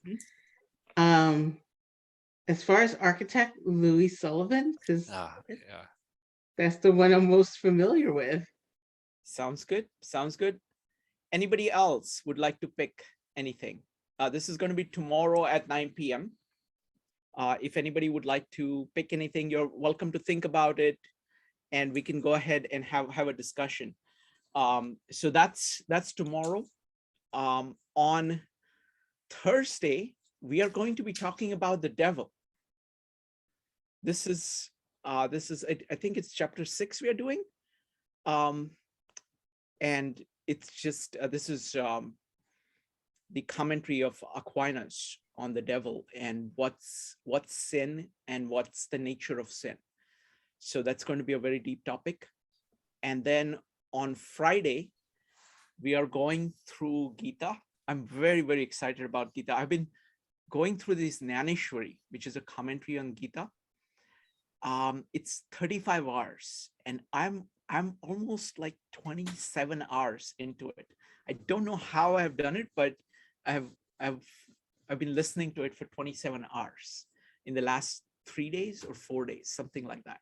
So it's pretty incredible. So what we are going to do is that we have, I think Yogeshwar and I, we've worked out a very good format. So we're going to start with discussing the verses, and then we're going to pick up themes which will showcase the Indian way of thinking. So this time we are going to focus on Bhakti-Yoga, because Bhakti-Yoga is about devotion, about love, and it's kind of integration of action, knowledge, and love. So those are the three main yogas, main paths, all of which basically lead to the same thing. The Bhakti Yoga is discussed in chapter 12. So it's quite a ways away. Right. But it permeates everything. You can't really understand Gita without it. So we want to have a discussion of that. So Yogeshwar will independently talk about his take on Bhakti Yoga, and I will talk, I'll give a demonstration of what Bhakti Yoga looks like. So that's going to be on Friday. So really looking forward to it. Really looking forward to it. I am as well. I mean, I think tomorrow night's going to be interesting. Very interesting. I'm excited for that. I'm excited for that meetup. Anybody else? Any thoughts on tomorrow's one? Would you, if you are attending, if you're curious about any of the architects, Zheng, would you like to impersonate an architect? You would be very good at impersonating architects. Which one? Anyone you want. Buckminster Fuller, Harold Nelson, or Louis Sullivan. I thought we should have put Zhang in the list. No, Zheng is not there yet. No, it's loud. Unfortunately, I don't know them very well, actually. Okay. Okay. Then how about Dao De Jing? Yeah, I like Dao De Jing. Dao De Jing is good. Yeah. Perfect. Perfect. Okay. Have to join the meeting. Bye bye, guys. See you. Bye.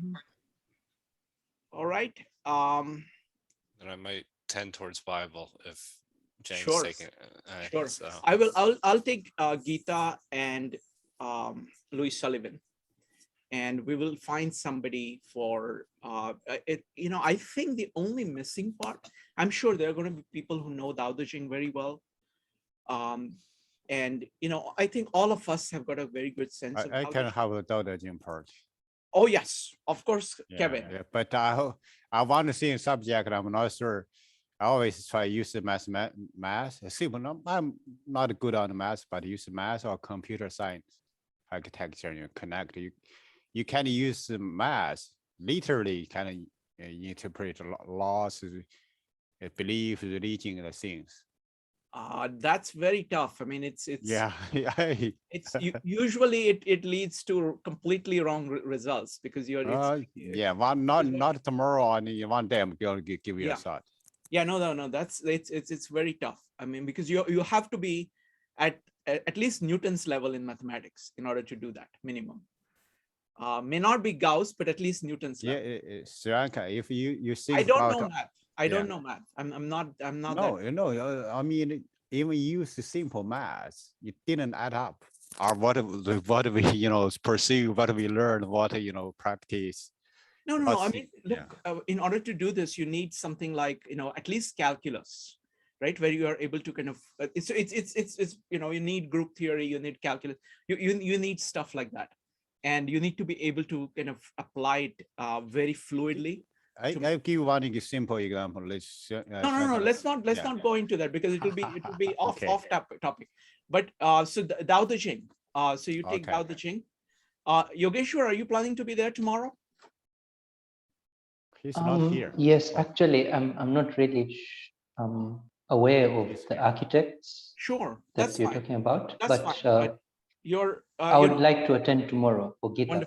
Wonderful. And if you have any comments about Gita, feel free to comment. Greg. Okay, fine. What about you?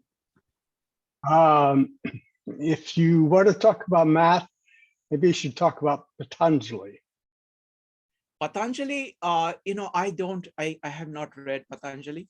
At some point, I would like to do that. I find Greg, but the good thing is that I want to tell you that, look, I think that what we are trying to do with Gita is the most ambitious thing that we have done in our meetups, because the Indian mind is so different from the Western mind, and to give a flavor of it, some sense of it, to anybody who wants to grasp it, I think is great. Now you have taken in the Indian thought quite a bit. So what was your experience? What I see Patanjali as being a little bit different, more practical and more to the point. I mean, he's really a committee, but he's credited with 3 words: the language, the Vinagari, and the Yoga Sutras, and the medicine. And all of those are very technical subjects. And they teach you how to do things. I mean, they're not just philosophical ethics, which maybe the Gita is, or the Bible, or such things are talking about, but how to actually become enlightened. No, I'm familiar. Actually, I'm sorry, I did not connected a problem. I have read Patanjali's Yoga Sutra. I use the translation by Vivekanand, which is excellent. So I just love that. So I've read it many times, and I'm very familiar with that. But that's very hard to communicate, because you really need a lot of experience in order. Like mathematics. What's that? It's like mathematics. I think mathematics is easier. It's a lot easier, because here it's like you're trying to see what is going on in your mind, and you're trying to develop words to discuss that, and to kind of go back and saying, okay, this person is using these words. What does it mean in my own experience of introspection? That is very tough to do.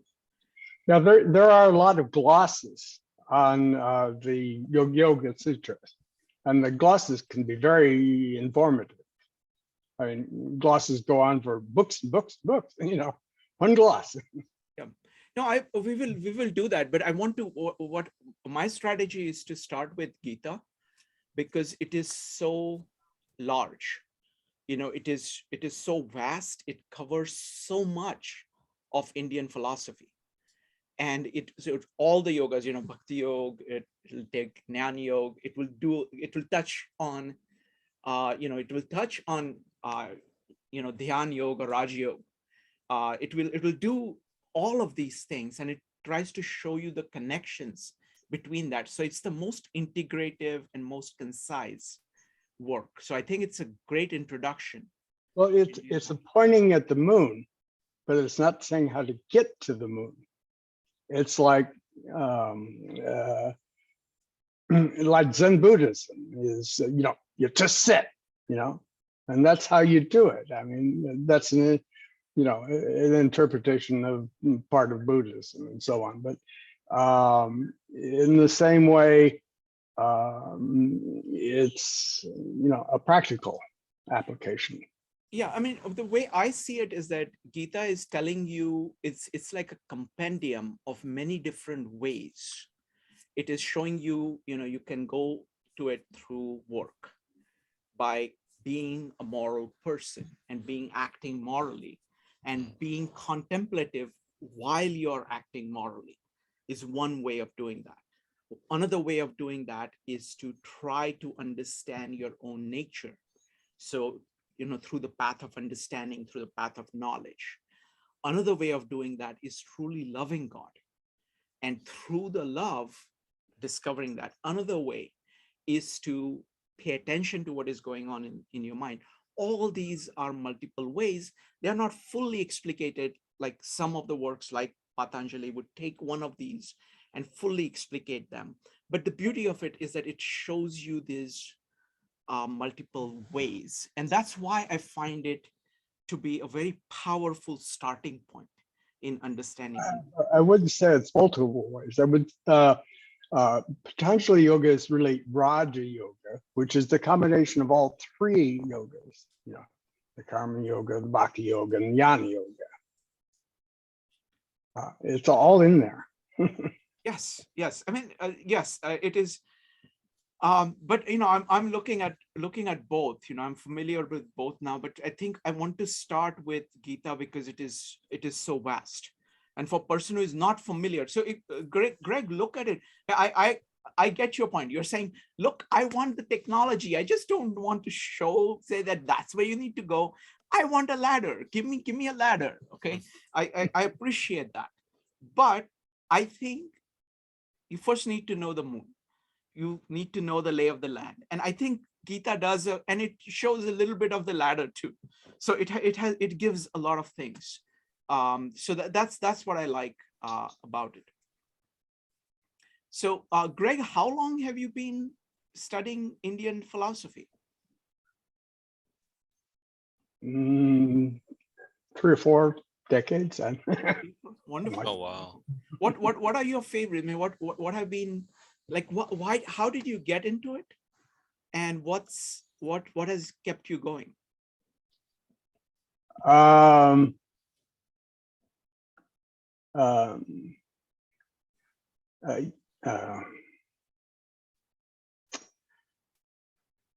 Well, my teacher is Baba Haridas, but there was a big yoga movement maybe 20 or 30 years ago, so I was part of that. But anyway. Okay, that's fine. I think Yogeshwar typed exclamation mark. Yogeshwar, would you like to say something? No.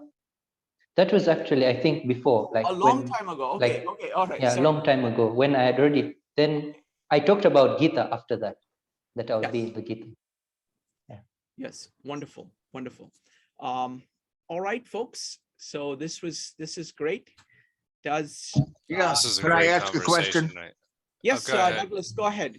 I want to know, I'm going to ask you for tomorrow, from all the 4 ways, how do you become enlightened from these people? Yes. Is that a fair question? Somebody going to absolutely, you can ask that question. You can. Or I may even have an answer for you from them. I don't know about the answers, but we will look at. It's a great question. Okay. Okay. Thank Yeah, you. that is a fantastic question. It kind of really speaks to what we were talking about last night, even just having a value system. Yeah, so that's That would be interesting as to have. But yeah, that is a great question. I don't know. It was Okay, it was Joe, it so was a good. It was I'm all done. it was a What well, did it you was a talk about? great session. I mean, I didn't, thank everybody for staying around. But it was a fantastic session. It really was. We really got into number 62. I really liked number 63. So I'm looking forward to next week. But this was a very, very deep verse, and there were so many different translations that they varied so much that I actually, when I was going through it today, needed to really think about it as to what it was trying to say and look at the commonalities. And what I really got a lesson on from Amon and Jason was the history of that time period and what they actually meant by, the three dukes, three ministers, and we went into great detail how that evolved. And we even talked a little bit about, although I didn't think it resonated this is where it would have been, I need to pick up my Shrikant skills. What are these Shrikant skills you speak of? I'll not tell you aware of exactly them. what they are. I'm about to tell you it's the form follows function, and just articulating. I know that I could have made the link between some of what we were talking about in the Bible and essentially how the forms and the institutions and how the leaders of that particular moment in time were serving more the institutions than the people themselves. And that was the same thing Lao Tzu was actually was warning the ministers of that particular moment in time, is essentially about serving everybody and serving the people and living closely to the Tao, as opposed to living to the positions that they were actually granted. And that was what their focus was, and that they weren't necessarily looking at, focusing on everyone. And I saw some parallels there. Okay, But the skill would have been you making that a very clear. Let me answer the question, because Yogeshwar asked a really good question. I didn't have enough context to answer it then. But this point about, see, the thing is, the Chinese mind is very much visual and very much concrete oriented. And it is all about, and it is very deep. It is basically as deep as it can go that way, especially Taoism. Okay, but the Indian mind and the Western, not Western mind, modern Western mind, but the Bible time mind, it really goes into the spirit of kind of spiritualness. So for example, when they talk about life, right? We talked about in Bible, we talked about life. Life there does not mean the actual physical life. It means spiritual life and its nature. Similarly, whenever Gita is talking about this, he's talking about Brahma and Atma. And so it is very deep spiritual things as being the foundation of morality. So morality in Gita is based on like the core of your being, the nature of your Atma, nature of Brahma. That is the reference point. Similarly in Bible, the reference point is the Holy Spirit. That is this fountain of love you have in your heart for God. And everything that you're doing is evaluated with reference to that. So the ethics is based on that. Whereas the Taoist ethics, it is trying to get at something like that by abstracting things out from the physical nature of trying to say, okay, where is the function? And it doesn't go that deep into the nature of consciousness. You know, exactly what you're paying attention to. It tries, I mean, it's trying to do the same thing. It's trying to do the same thing. Right. But the way in which each of these religions do it is quite different. It's quite different.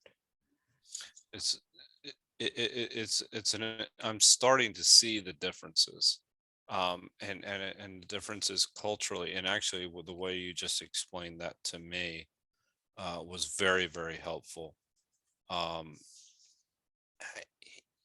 But I do get, I didn't think of the Chinese culture as being too concrete. I didn't look at it from that perspective. I always thought they were less about naming things. I mean, you know, and more abstractions. Right. It's very visual. It's very visual. Like, for example, the audio nature. Like, see, the Indian mind in particular, sound is so crucial to the Indian mind.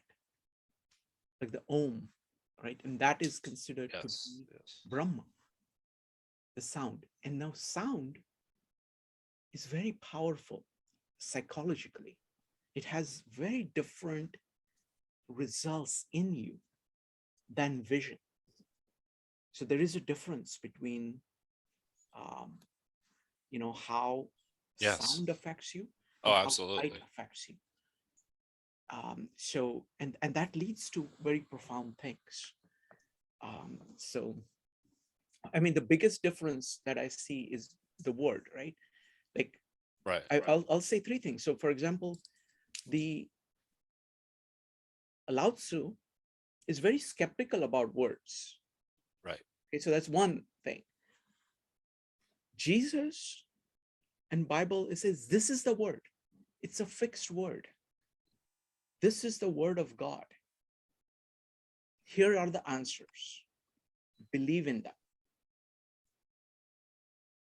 Whereas the Indian mind is all about using words in order to figure things out. In order to figure things out which are wordless, which are ultimately wordless. You know, you're trying to get to Atma, you're trying to get to Brahma,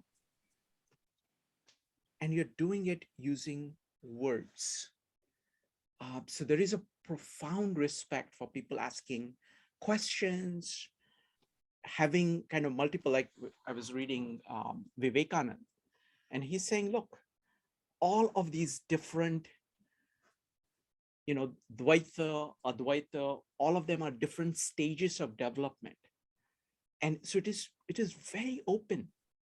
You know, the Indian mind is very open to saying, you know what, there are these multiple ways of thinking.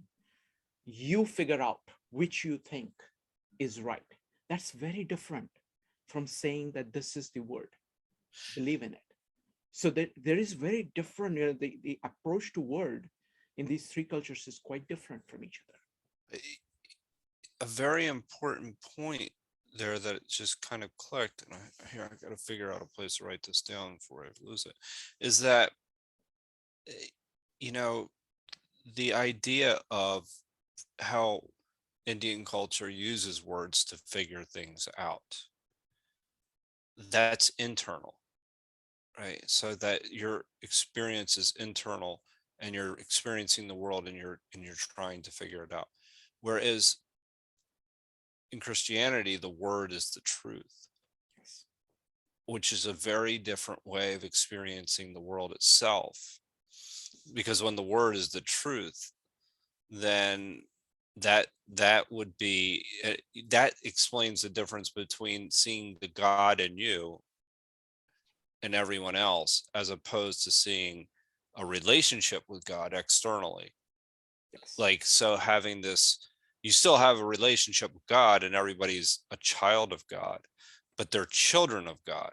They're not God in themselves. So that's this, so you start to see that, and how you experience the world from that perspective is very, very different, because one is you start to see why knowledge, and I was actually going to bring this up last night as an example, is for Indian culture, you've said in the past, and we've talked about it during the Gita, knowledge is the highest, is the highest good, almost, is that you're seeking, and that it manifests itself in how you were saying, like, education is something you would focus on more than eating itself. And that's a value, and that gives your life aim. So that's your desire. And that, I mean, you can use to say that, that's why it's so important to have values, so you know where to aim and how to allocate your energy. But that's a really important point, is that if you're looking at it from an internal and an exploratory and kind of way of looking at the world, and words are used to discover things versus words that are being used to inform you, that's a very different way of looking at the world. And it shows very much in the way these religions were used. Yes. And the way they matured into sometimes very challenging things, like the Crusades. So they became causes in certain cases. Yes. With an external. No, I think you put it really beautifully. The idea that the God is within you and the God is within the other person. Right. That is a very different way of looking. You're saying that the truth is here. Right. The truth is not in the word. You're using the words to get at the truth. Right. But the truth is here. So I'll give you a little bit of preview of what I'm going to talk about. Cool. In Bhakti, I'm going to give you a preview of only one line. Okay. So this is, I'm going to choose a song, and the first line is Tuma Ajana Bhagavan. So Bhagavan is God, and Tuma means you, Ajana means you come. Okay, so this is a person who is sitting, and he's saying to God, come. Okay, come to me. All right. Now, the beautiful thing is that in Indian tradition, God is a friend. He's an equal. You have tremendous reverence for him. But at the same time, so as he is talking to God, so he's talking to God, on one hand, Tuma Ajana is a pleading. On the other hand, it's an invitation. On the other hand, it's an expectation. On the other hand, it's a demand. He sometimes gets angry. Why are you not here? You should be here. Sometimes he's saying, oh, I miss it so much that you're not here. Sometimes he's thinking that the God will be here. He's full of joy. And all these emotions are flowing through that just one sentence, right? Now, that's a very rich relationship to God. And it's the same thing, Tat Tvam Asi, which permeates this whole thinking about God. And that's very, very powerful. And the same thing translates to interaction between people. And what that does is that, and you can see that. So week after that, Yogeshwar and I are going to be talking about the relationship between Krishna and Arjuna. Because you see, this is like, Bible is a story that you're trying to take in and say, this is the truth. Right, right. Here, this is actually a dialogue. Right. No, that's actually a great example of the difference right there. Yeah. It's a dialogue versus this is it. Right. And Krishna is delighted that his friend Arjuna is asking all these questions. Arjuna is completely unafraid of asking the questions. He's very respectful, but he's unafraid. And he always, he says, he calls Krishna out. He says, you said this, but you also said this. How can this be all together? Tell me what's real here. And again, it's like he says, look, you know these things. I am very limited in my understanding. And you're saying all these things. there must be some way of putting it together, but you've not made it clear. Please tell me. Okay. So that going back and forth. And this Naneshwar thing is like so incredible, because what he fills in is that he's saying, what is going on in the mind of Arjun when he's asking this? What is going on in the mind of Krishna when he starts to talk? Why is he talking about this? Why did he decide to talk about that? So he's trying to build up that entire context. But these are two human beings, interacting with one another with tremendous respect between them, tremendous love between them. And that is all palpable.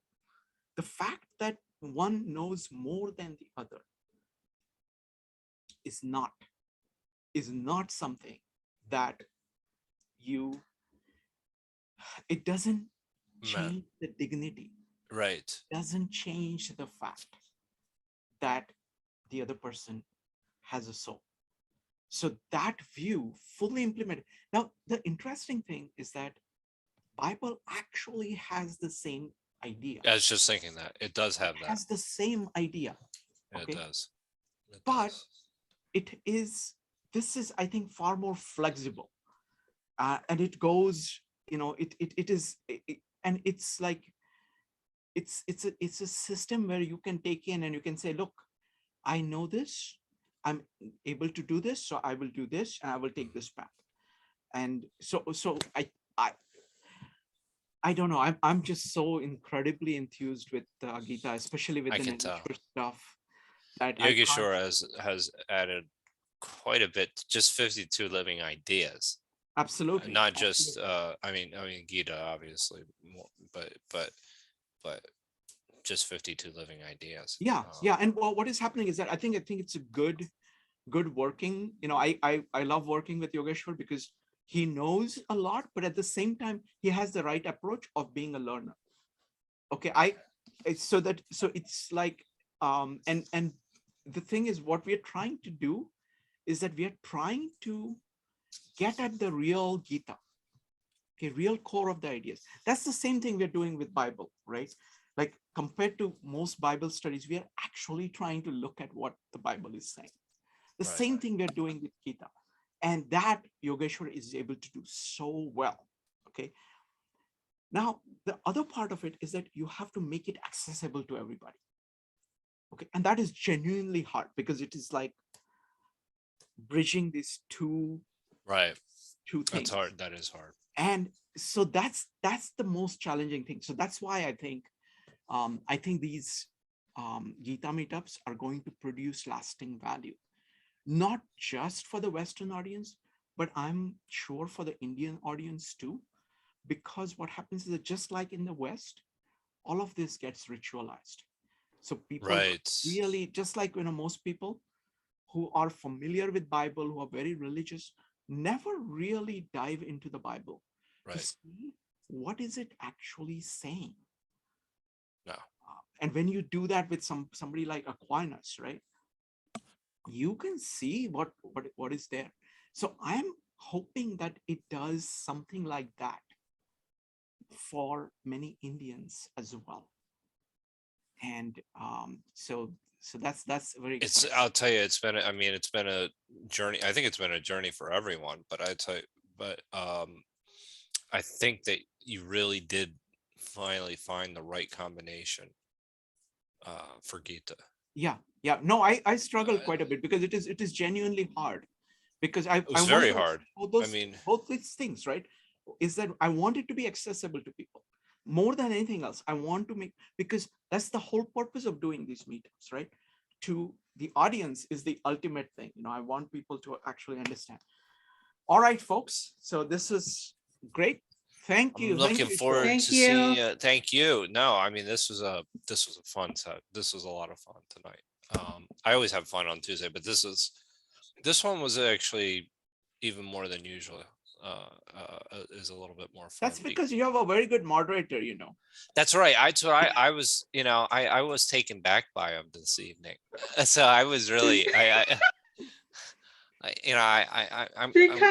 took notes.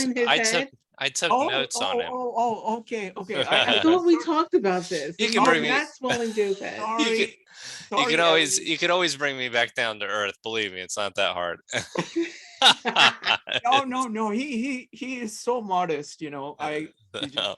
Anyway, Joe, it was like it's the problem with the Tuesdays is that I try to study. I've been watching, as I said, I'm listening to Naneshwari, but I just, I said I couldn't resist it, so I had to come and talk. Tonight was great. I mean, tonight was it was a really fun. I mean, we really got into the history, and what I'm starting to realize, and this is as true with the Dostoevsky meetup, that I'm really kind of, just trying to get my head around the story, but having the understanding of the context of the times and what he's writing about is just as important. That's where I'm kind of